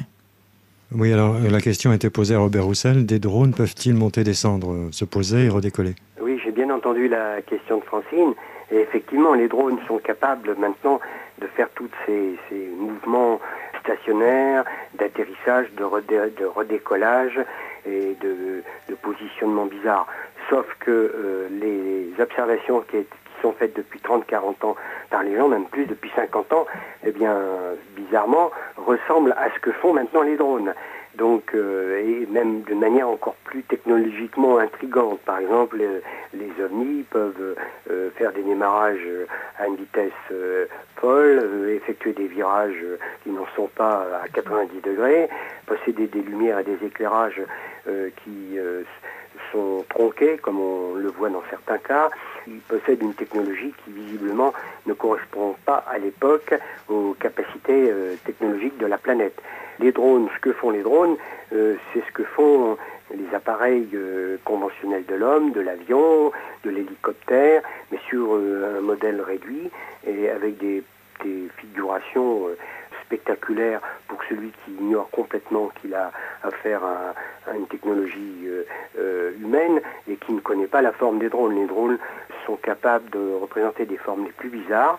Et dernièrement, j'ai assisté à un tir au centre d'essai des Landes. Je me suis adressé à un des militaires qui s'occupait de ces lancements de tir, avec qui j'ai parlé des drones précisément, et il m'a expliqué que maintenant on arrivait à construire des drones pas plus volumineux qu'une libellule, c'est-à-dire un objet volant susceptible de porter des informations ou d'en recevoir qui ne dépasse pas le volume de la libellule construite par un homme. C'est vous dire les capacités technologiques que nous avons atteintes. Mais ça ne signifie pas qu'on soit incapable de l'identifier. Une libellule reste une libellule, un phénomène ovni très bizarre avec des comportements incompréhensibles demeure un phénomène ovni. C'est ça que je veux dire. La différence saura s'établir si on obtient une somme suffisante d'informations qui nous permettent de découper le phénomène en tranches et de découvrir quelles sont ses capacités techniques, celles qui sont faites par l'homme et celles qui lui sont impossibles. Alors, Robert Roussel, des drones capables de se poser et de redécoller, c'est une technologie assez récente, ou bien est-ce que sa révélation est récente, mais qu'en réalité, ces possibilités étaient déjà techniquement réalisées il y a bien des années? La capacité, la technologie des drones, admettons, sur le plan d'efficacité, une vingtaine d'années maximum. Et encore, il s'agissait de début, mais les drones qui sont utilisés par les militaires le sont maintenant depuis une dizaine d'années. Mais les drones de technologie hyper pointue, avec une miniaturisation à l'extrême, comme celle de cette libellule dont m'a parlé un officier supérieur responsable du centre d'essai des Landes, elle a un délai de quelques années à peine. Donc on ne peut pas confondre les effets du phénomène OVNI avec des engins secrets qui, il y a 30-40 ans, pouvaient aboutir à la technologie du drone. Vous voyez, c'est complètement exclu, d'autant plus que les témoins des phénomènes OVNI décrivaient des particularités qui étaient totalement incompréhensibles, même aux spécialistes les plus pointus de la technologie. Alors, pour en revenir au GEPA, il vous est arrivé, Robert Roussel, de participer à l'activité de l'association, à la publication de la revue? C'est-à-dire que J'ai collaboré, j'étais jeune journaliste dans l'Est de la France et j'ai découvert l'existence du GEPA. Et en tant que journaliste, j'ai eu accès à différentes observations d'OVNI. Et après publication dans le journal local, une publication succincte, je complétais mon enquête personnelle que je transmettais et que j'ai transmis aux gens du GEPA, c'est-à-dire à Francine Renée-Fouéré, qui, très intéressée, très gentiment lisait ma prose et me conseillait parfois quand il fallait ajouter quelques petites choses, mais était très intéressée par les gens qui leur soumettaient des observations et les publier effectivement dans Phénomènes spatiaux. Et c'est ainsi que j'ai eu le plaisir de voir à plusieurs reprises mon nom au-dessous de différentes enquêtes et de recevoir les félicitations de René et de Francine pour mon travail. Et j'étais extrêmement fier, moi jeune journaliste, de participer, si vous voulez, à la connaissance du public par mes enquêtes qui n'étaient pas très très nombreuses. Et j'étais moi-même abonné, je suivais avec impatience la sortie de la revue, car c'est vrai que les enquêtes qui étaient publiées étaient d'une très grande qualité, et quand on lisait des observations faites dans Phénomènes spatiaux, on était assuré qu'il ne s'agissait pas de choses très mal vues ou inventées. On était sûr que le témoignage reposait sur des choses très très solides. Francine Fouéré, dans ce court texte que vous venez de nous lire, écrit de la main de René Fouéré quant à ses motivations, puisque le mot spirituel n'est pas oublié, j'y vois une cohérence avec son intérêt pour Krishnamurti, l'autre volet de sa vie, à savoir qu'il est évidemment nécessaire, s'il s'agit de manifestations tôle et boulon, avec personnel embarqué, un personnel qui aurait quelques milliers d'avance sur notre humanité, il est légitime de se demander si leur évolution spirituelle est à l'image de leur évolution technologique. Oui, il y avait tout ce côté philosophique auquel pensait René, parce qu'il y avait à la fois cette technique incroyable, parce qu'à l'époque, il n'y avait pas de drone, donc ça avait des manœuvres fantastiques, des allers-retours directs, pas de bruit au décollage. Il y a même des observations étonnantes comme celle de Cusack, où l'objet se pose et puis après grossit avant de démarrer, repartir. Enfin, il y avait des possibilités, des choses qu'on ne pouvait pas s'expliquer. Et René Fouéré pensait que c'était des choses, quand même, des observations à étudier. Il se souvenait d'abord non seulement de l'histoire des météorites, mais des travaux de Wegener sur la dérive des continents. Il a fallu aussi longtemps, Wegener est mort avant qu'on ait accepté cette théorie de la dérive des continents. Donc il pensait qu'il y avait un phénomène, plutôt que de se moquer des témoins, il fallait l'étudier. D'ailleurs, Général Chassin avait la même attitude, il se passe quelque chose, on l'étudie, plutôt que de se moquer des témoins ou tout cela.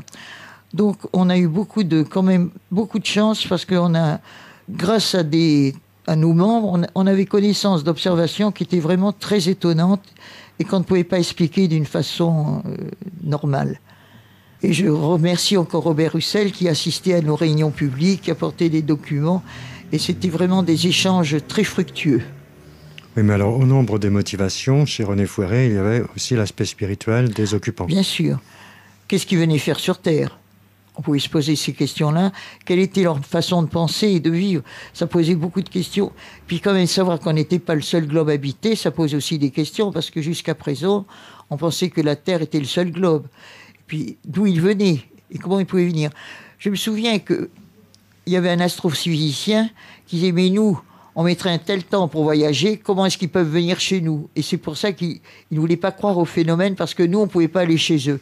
Bon, ben c'est une idée comme une autre. Un peu primaire quand même. Oui, mais il était diplômé. Hein. Oui, oui, bien sûr. Non, mais c'était très curieux, la raideur parfois cérébrale de certains scientifiques. Tandis qu'il y en a d'autres, au contraire, on est allé voir, je rends hommage aussi à Yves Rocard, ce physicien nous avait reçus avec un ami, Michel Troublé. Il a écouté les observations dont on lui faisait part, en particulier une observation dans laquelle la lumière traversait les murs. Nous, on ne savait pas faire ce phénomène encore. Et il nous a dit « Je mets tout mon laboratoire à votre disposition, mais que dois-je faire ?» La question est toujours la même aujourd'hui. Et ça se passait en 1965. Donc vous voyez que les choses sont lentes à changer. Il ne faut pas perdre l'espoir. Robert Roussel, pour vous, les distances et disons que la vitesse de la lumière réputée infranchissable, c'est un obstacle pour vous ou c'est juste une méconnaissance temporaire sur notre technologie? Je ne pense pas qu'il faille prendre comme référence les limitations supposées de la vitesse de la lumière qui, d'après Albert Einstein, ne sont pas dépassables et qu'il a parfaitement démontré, car toute la physique qui débouche sur nos connaissances est justement basée sur cette limitation de la vitesse de la lumière. Mais les physiciens, les astrophysiciens vous racontent qu'actuellement on peut imaginer des sortes de raccourcis spatio-temporels, on appelle ça les trous de verre, qui permettraient justement ce franchissement des limites, disons, qui se chiffrent par milliards d'années-lumière, des distances entre différentes galaxies. Ces franchissements par les trous de verre permettraient justement de se déplacer dans l'espace-temps avec des possibilités qui dépassent cette notion de vitesse de la lumière. La vitesse de la lumière est infranchissable, mais il existe dans l'univers des possibilités de raccourcis spatio-temporels qui permettent justement ces déplacements. Voilà, c'est ce que disent maintenant les astrophysiciens. Donc on peut supposer que des sortes d'extraterrestres ou des humanités différentes de la nôtre utilisent ces choses presque quotidiennement et peuvent se déplacer dans la bulle univers, alors que nous sommes cantonnés à notre environnement autour de la Terre et peut-être à nous promener un peu sur la Lune, mais sans plus. Donc psychologiquement, nous restons sur Terre, nous restons dans nos limites, mais la physique, elle, ne dément pas effectivement la possibilité de se déplacer sur des distances et dans des temps très courts. Oui, citons ici le colonel Corso qui a rapporté ce qu'il savait des engins et a dit ceci, il s'agit de machines à maîtrise temporelle. Oui, alors moi je dis toujours, quand on me met sur des chemins, on tente de me faire exprimer ce que je sens par rapport aux théories qui sont émises par des gens qui sont, semble-t-il, informés.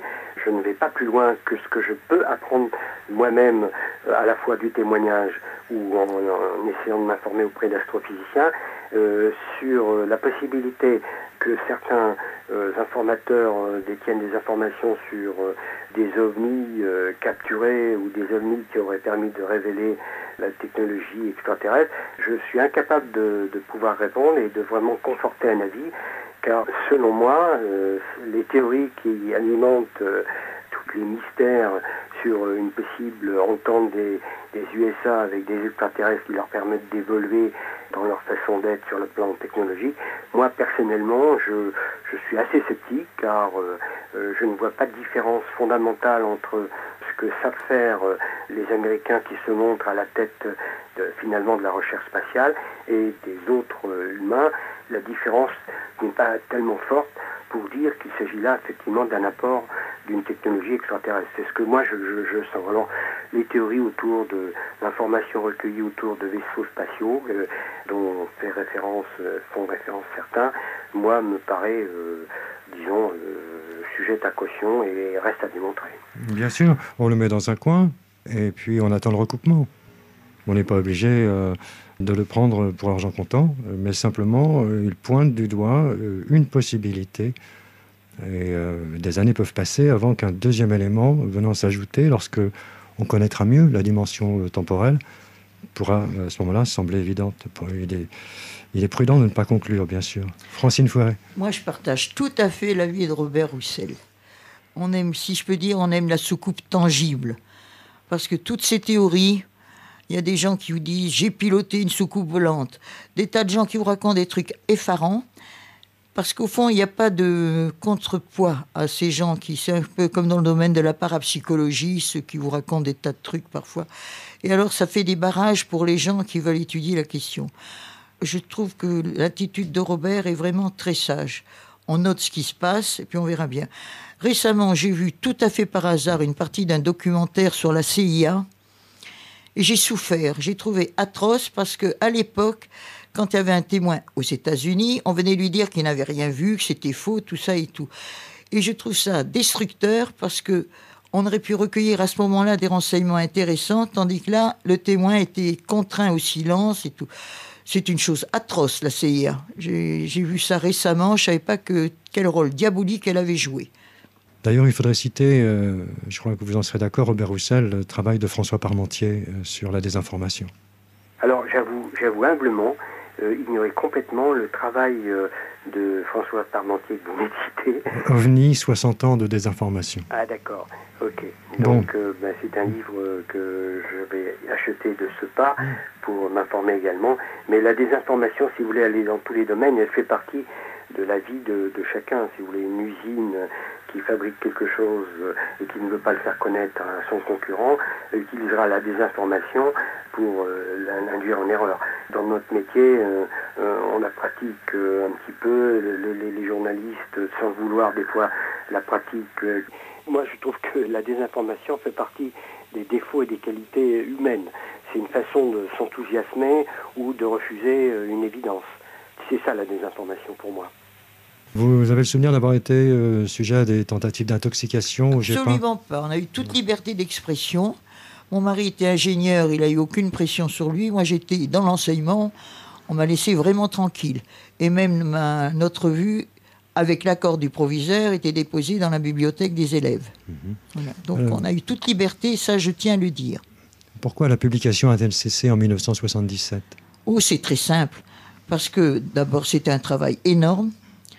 Et on souhaitait une recherche officielle. Et c'est en 1977 que Claude Poher a créé le GEPA. Donc on a trouvé que notre rôle était terminé et que tout ce qu'on avait comme renseignement, tout ce que les gens pouvaient donner, c'était pour le GEPA, pour qu'il puisse faire une recherche avec d'autres moyens qu'un groupement. Est-ce que vous avez transmis des archives à une institution naissante comme le GEPA ? Non, pour l'instant, rien du tout. Je réfléchis encore. Parce que c'est difficile le problème des archives, parce que comme on s'intéressait à la fois à Krishnamurti et aux soucoupes volantes, c'est difficile de séparer les deux, parce que parfois les deux sont liés. Et puis, je me méfie, il y a des gens qui viennent avec un gentil sourire uniquement pour prendre les choses, alors j'attends. Tout ce que je sais, c'est que je ne veux pas que ça aille dans un sac poubelle, ça oui. Tout à l'heure, vous aviez parlé de Téhéran, et dans le dernier numéro justement de 77, de mars 77, il y a eu une observation à Téhéran. Ah oui, à l'époque. Extraordinaire observation de 76. Oui. Rien à voir avec les drones, n'est-ce pas ? Alors justement, c'est intéressant parce que le fantôme américain qui était parti à la chasse à l'OVNI, tout l'appareillage électronique était tombé en panne. Et ça, c'est quand même quelque chose qu'on ne peut pas faire encore nous-mêmes. Voilà. Oui, l'objet ne s'est pas laissé approcher à moins d'une trentaine de kilomètres. Il ne pouvait rien faire, le pauvre fantôme. D'ailleurs, ce qui est amusant, on est allé à l'ambassade de l'Iran. À l'époque, c'était encore le Shah et on était reçus d'une façon très, très stricte, très solennelle, avec beaucoup d'allure. Et ils nous ont dit que les États-Unis s'étaient drôlement intéressés à la question, et les Russes.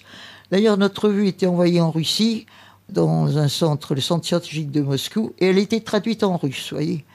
Alors, les Russes nous envoyaient des vœux pour la Noël, tandis que les Américains nous envoyaient une cotisation. Voilà la différence entre les Russes et les Américains. Oui, Robert Roussel se souvient de Téhéran 1976 ? Oui, je me souviens, comme dit Francine, les fantômes, ce sont des avions supersoniques qui constituaient la force aérienne de l'Iran. C'était effectivement une information qui avait fait énormément de bruit, qui avait été reprise par l'AFP, par tous les médias nationaux, et qui avait contribué à rendre plus sensible encore les Français à la création du GEPAN, car elle coïncidait à cette année de la création du GEPAN. Et c'est une observation majeure qui avait fait comprendre que derrière le phénomène OVNI se dissimulait certainement une énorme énigme, peut-être même une présence difficilement réfutable du fait que effectivement ces avions avaient subi des contre-mesures ou au moins des paramètres qui les avaient un peu déglingués, comme on dit entre nous, et qui avaient surpris les militaires et qui avaient même inquiété. Donc c'était une des observations solides qui avait beaucoup contribué à faire bouger le phénomène, au moins en Occident. Oui, pour autant je me souviens, le pilote du Fantôme se voyait totalement désarmé chaque fois qu'il voulait reprendre la chasse. Par contre, l'instrumentation redevenait efficace lorsque la distance respectueuse décidée par l'objet était retrouvée. Tout à fait. C'est un phénomène qui laissait donc apparaître qu'il y avait une sorte de manipulation derrière cette présence, elle me fait penser un peu à cette observation qui avait été faite par un équipage de Mirage 4 qui avait détecté la présence d'une lumière bizarre autour du Mirage, qui évoluait de manière intelligente et que le pilote signalera comme ayant des mouvements qui laissaient supposer que l'objet ou la lumière s'amusait avec le Mirage 4. Donc il ressentait derrière cette présence d'une simple petite lumière qui pivotait autour de l'appareil une sorte d'intention et une sorte de présence qui se jouait des performances du Mirage 4. Et cette observation a figuré dans les comptes rendus officiels détenus par l'armée de l'air au boulevard Victor, que j'ai pu lire au moment où je publiais mon premier livre sur les observations de pilotes recueillies par l'état-major. Il y a une concordance entre cette bizarre présence autour des fantômes qui produisent des effets secondaires et qui induisent un petit peu les courts-circuits, qui court-circuitent un peu les manœuvres à l'intérieur de l'habitacle, et cette présence insolite extérieure au Mirage 4 qui se joue un peu avec l'intelligence des pilotes. Oui, vous racontez ça parce qu'à l'époque, vous aviez l'accréditation défense. C'est ça, je l'ai toujours d'ailleurs. Cette accréditation m'avait permis de lire au boulevard Victor les rapports centralisés par l'armée de l'air, et j'avais été le premier journaliste qui, ayant découvert dans un rapport de gendarmerie une observation de pilote, avait demandé à l'armée de l'air d'ouvrir ses dossiers, car avec Francine Buchy, qui était ma consoeur, nous effectuions à l'époque pour France 3 Nancy un reportage en 3 volets. L'armée de l'air avait dit ça n'existe pas, et moi j'avais dit à l'armée de l'air, écoutez, on a fait une sorte de petit chantage. Si vous ne voulez pas qu'on parle avec vous des observations de pilotes, nous on va montrer au public un rapport de gendarmerie qui spécifie qu'un pilote a fait un rapport auprès des officiels pour raconter son observation. L'armée de l'air, 15 jours après, me disait, écoutez, venez, nous allons discuter de ça, et lui montrer ses dossiers. Et à la suite de ça, quelques temps plus tard, je publiais, il y avait à l'époque une trentaine d'observations, je l'ai publié dans un livre qui fut diffusé dans les années 80. Oui, ce n'est pas celui dont nous parlions en début d'émission, publié en 95. Ce mon premier livre sur le phénomène OVNI s'appelait La fin du secret.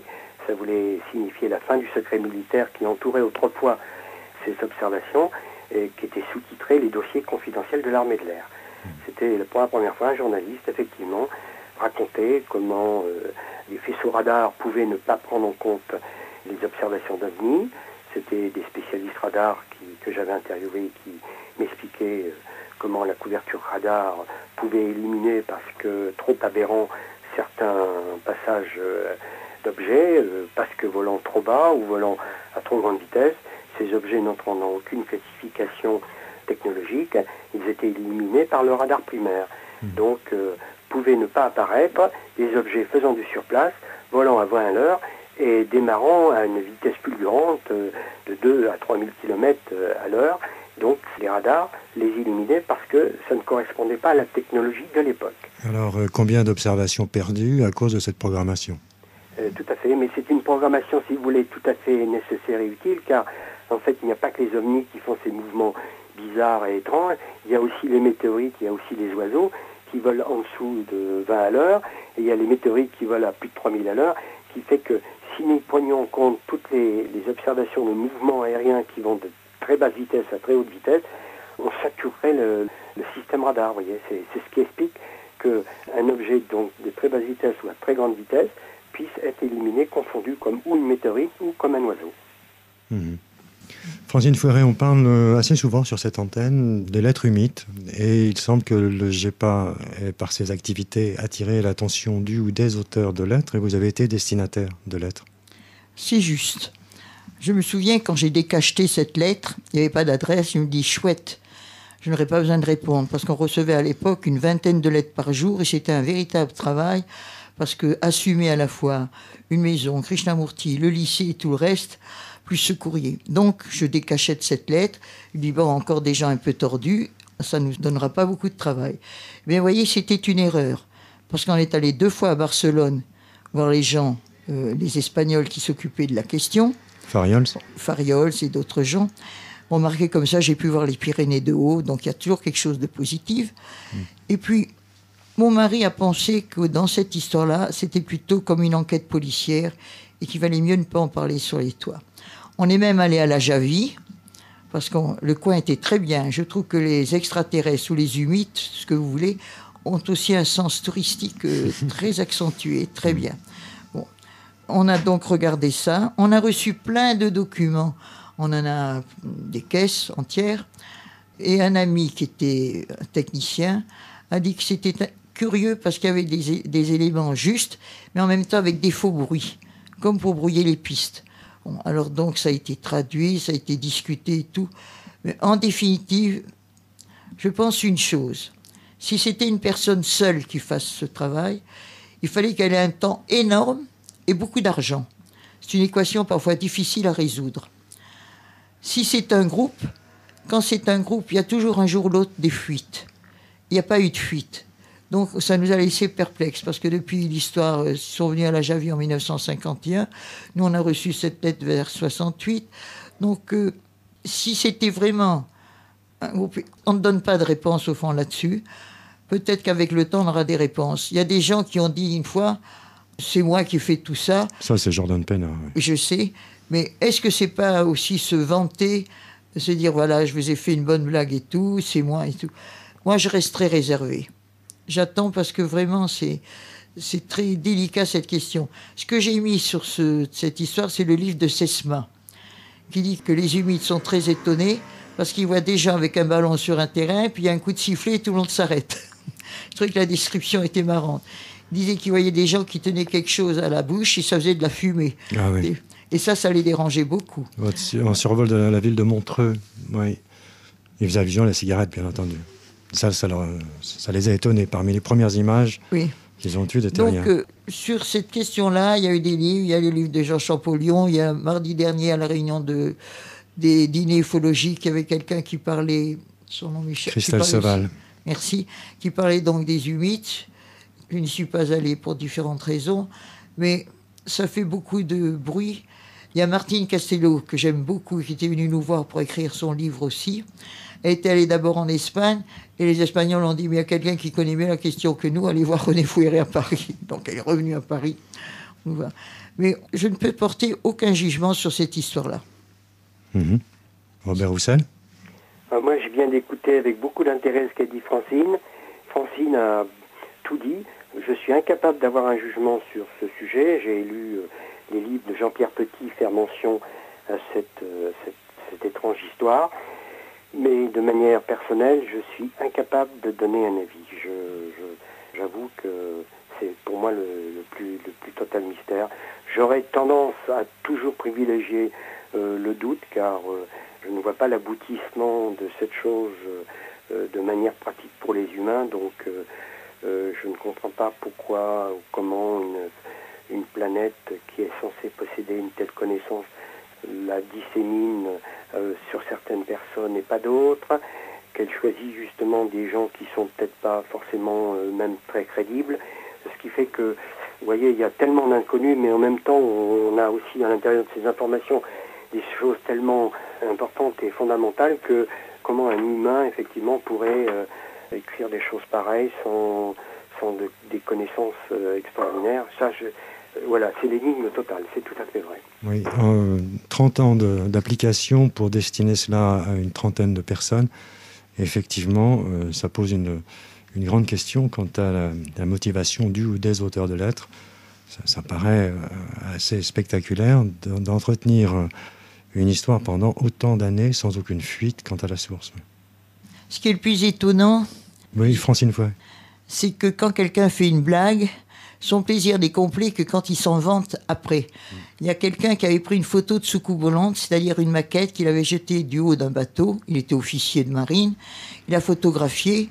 La maquette était parfaite. Ça avait une soucoupe volante merveilleuse qui a illustré pendant 10 ans des tas de couvertures de livres. Et puis après, il a dit, vous savez, c'est un faux. Et là, ce qui est étonnant, c'est que personne ne vient dire que c'est un faux. Alors, ou celui qui a fait la blague est mort, donc il ne peut plus rien dire, ou alors on reste dans le mystère, là. Mais votre prudence, comme celle de Robert Roussel, font plaisir à entendre parce qu'il y a tant de spécialistes, avec force guillemets, qui s'empressent de conclure, pour ceci ou pour cela, la prudence est plutôt du côté de la sagesse, oui. Et l'analyse des passionnés. Bien, il nous reste une dizaine de minutes environ. Comment rendre un meilleur hommage encore au travail si patient, si dédié de René Fouéré concernant non plus Krishnamurti, c'était la première partie de l'émission, mais les ovnis. Francine Fouéré, soit par un souvenir, une anecdote quant à la méthode par exemple, soit un extrait de ses textes. En fait, René avait toujours cette même ouverture d'esprit. Et je sais que quand un témoin venait le voir, il écoutait l'observation. Et je me souviens de cette anecdote où quelqu'un nous raconte ce qu'il a vu, puis il nous regarde et puis il éclate en sanglots. C'est drôle de voir un homme pleurer. Et il nous a dit, quand je racontais mon observation à des gens, tout le monde se moquait de moi. Tandis que là, vous m'écoutez et vous me redonnez confiance parce que ce que j'ai vu, je n'ai jamais compris ce que j'avais vu. On avait entendu une fois M. Paul Févelet, qui, jeune, à l'âge de 16 ans, avait vu en 1934, en Angleterre, il avait été pris dans un pinceau lumineux par un engin silencieux au-dessus de lui. Cela a flanqué la trouille pour toute sa vie. Eh bien, et il se disait, j'aurais bien voulu savoir ce que c'était. Au fond, les témoins, il faut les prendre au sérieux. Il faut voir, parce que dans notre... On a fait, je sais pas moi, plus d'une centaine d'enquêtes. S'il y en a 4 ou 5, et encore, qui se sont moqués, qui racontaient des blagues, c'est le maximum. Donc, toutes les observations ne sont pas faites par des fous. Ça existera toujours, bien sûr, mais dans l'ensemble, les témoins sont corrects. Quand on avait vu Maurice Mas, qui lui a fait l'observation du 1er juillet 1966, qui avait été pris par des petits bonshommes qu'il avait immobilisés sur place, eh bien, vous savez, on ne peut pas inventer ça. C'est un drôle de choc pour les témoins. Et Robert Roussel, qui a enquêté, peut dire la même chose. Quelqu'un qui a vu vraiment quelque chose en reste marqué pour son existence, et avec toujours ce problème, pourquoi, et ça. Ils sont tous en train de se poser la question. Robert Roussel. Moi, je confirme tout à fait ce qu'a dit Francine. Ce qui m'a, moi, le plus intrigué, j'ai vu effectivement, et j'ai entendu des témoins me raconter leur histoire, mais je crois que ce qui m'a le plus intrigué dans toutes ces histoires que depuis pas mal de décennies maintenant je côtoie, c'est de lire la note numéro 17 du GEPAN relative à l'amarante. Cette note est extraordinaire, elle est d'une précision fantastique. C'est un monsieur qui fait la profession de biologiste, qui est donc un scientifique de base, et qui observe dans son jardinet, qui fait quelques mètres carrés dans la banlieue de Nancy, un objet qui fera 80 cm, je crois, de diamètre, venir en sustentation au-dessus d'un massif d'amarante, et il le voit pendant 20 minutes. Il explique que, comme il fait des analyses et qu'il passe sa vie à regarder sa montre pour déterminer le temps de l'analyse, il a regardé sa montre au moment où est arrivé l'objet, et il l'a regardé au moment où il s'est envolé, il a décollé à la verticale, et il a noté que ça faisait 20 minutes. Cet homme tourne autour de cet objet, se demande si c'est une bombe, se demande si c'est un engin manufacturé, et il ne comprend pas. Et pendant 20 minutes, il voit cet objet qui reste fixe. La partie supérieure, il la décrit comme étant translucide, avec à l'intérieur une sorte de gel qui avait la couleur bleu lagon, comme il dit, des mers du Sud. En dessous, la moitié inférieure ressemblait à du beryllium. Du beryllium, c'est-à-dire un alliage qui constitue les missiles et les fusées, et que lui, il avait déjà vu puisqu'il est scientifique. Enfin, en bref, il décrit une structure à quelques mètres de lui, à presque centimètres de lui, avec une honnêteté, une précision extraordinaire. Le massif d'Amarante va subir un traumatisme très net qui va être constaté par les gendarmes quand ils vont recueillir quelques heures plus tard les végétaux. Le scientifique du GEPAN intervienne 24 heures après, recueille l'information, le témoignage du bonhomme. Nous avons affaire ici au témoignage le plus, à mon avis, le plus scientifiquement établi et le plus extraordinaire sur le plan du vécu et du rapproché. C'est ce témoignage qui me fascine le plus, et pourtant je peux vous dire que j'ai entendu des pilotes parler d'étranges lumières qui les ont poursuivis, j'ai vu des témoins me rapporter la présence d'objets lumineux à disons 200-300 mètres d'eux avec des évolutions bizarres, mais cette histoire rapportée par une note scientifique établie par le GEPAN, c'est-à-dire par le CNES, est à mon avis le témoignage le plus irréfutable, le plus solide jamais établi par un groupement scientifique. Et si les gens, et je pense qu'il est épuisé, c'est ça le problème, si les gens pouvaient lire ce témoignage de la note numéro 17 faite par le GEPAN, ils seraient absolument interloqués de la puissance de ce témoignage. Francine Fouéré. Je rejoins Robert Roussel parce que j'ai toujours pensé qu'une seule observation devrait être suffisante pour attirer l'attention. J'aimerais quand même encore redire l'attitude de René, qui avait écrit dans la préface, la présentation qu'il avait faite du texte de MacDonald, qui était un chercheur américain remarquable, un scientifique aussi. Il avait écrit « Si les soucoupes volantes sont bien des machines spatiales venues d'ailleurs et pilotées ou téléguidées par des représentants intelligents d'une ou de plusieurs races extraterrestres techniciennes, le problème que leur présence et leurs évolutions posent n'est pas simplement un problème intellectuel passionnant, réservé à des esprits savants et curieux, c'est un problème qui intéresse, qu'elle en soit ou non consciente, toute l'humanité. Et c'est vrai, je trouve que ça intéresse tout le monde. Oui, et le temps est fini où on se moquait du témoin comme assassiner le messager sans se préoccuper du contenu du message. Les témoignages abondent maintenant. Le Cometa a été publié en 1999. Donc, on a de quoi maintenant approfondir, creuser le temps du ridicule. Mais, vous savez, le ridicule, c'est souvent un réflexe de peur face à l'inconnu. Et ce temps est passé. Mais mon mari m'avait dit un peu à la fin de sa vie que peut-être notre cerveau, notre intelligence ne sont peut-être pas structurés pour comprendre ce phénomène. Voilà. Si je peux, il y a encore des gens qui continuent à étudier la question. Il y a des petites revues, il y a des choses comme ça. Est-ce qu'on peut les citer ? Mais bien sûr.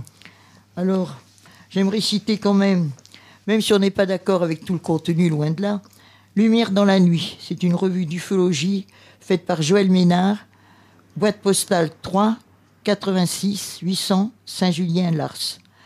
Il y en a une autre, Contact OVNI, Humofra Géo-France, Centre d'études OVNI France, boîte postale 21, 13 170 La Gavotte. Il y a un livre remarquable qui est sorti, Le guide des livres ufologiques francophones, 1951-2000, par Didier Charnet et François Hess. Et ils font aussi une revue, Ufologue, Association Nexus. C'est un livre qui est remarquable parce que quand on cherche maintenant renseignements, c'est très pratique à documenter. Et surtout, il y avait Robert Roussel, que je ne vais pas oublier de citer. Et puis, il y a eu différents livres qui sont parus juste au moment de Châlons en Champagne, l'OVNI sur les Suisses, OVNI en Champagne.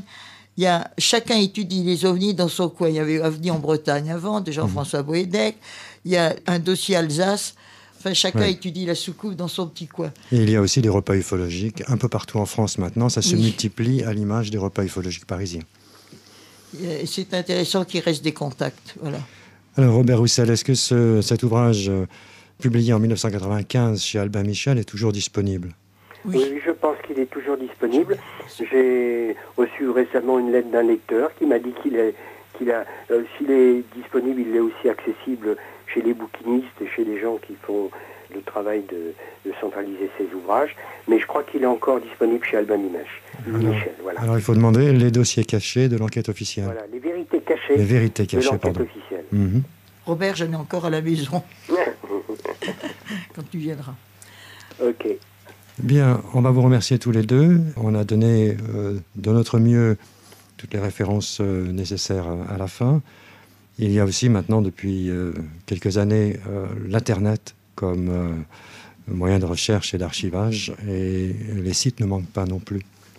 En remerciant donc Robert Roussel et puis Francine Fouéré, j'espère qu'on a rendu un hommage en deux parties, avec Krishnamurti d'une part et les ovnis d'autre part, à une large part de la vie de votre époux René Fouéré. J'en suis très touché parce que ça a été extraordinaire de vivre à côté d'un chercheur dans tous les domaines, parce qu'il y avait non seulement Krishnamurti, soucoupe volante, mais il y avait aussi la parapsychologie, il y avait toutes ces études-là dont on ne peut pas toujours parler. Mais enfin, il y avait toujours cette ouverture d'esprit que j'aimais bien, et cette bienveillance aussi envers les gens. Mais je remercie Robert Roussel de son témoignage, ainsi que Philippe Muller. J'en suis très très touchée. Et évidemment, oui. Didier. Merci France. C'est moi qui te remercie, Francine, de tout ce que tu fais et de tout ce que tu as fait pour cette cause extraordinaire. Radio ici et maintenant, 95.2, La Vague d'OVNI, chaque mardi soir à partir de 23h, le dimanche de 14h à 16h. Une série produite par Didier Deplège, Alexandre à la réalisation.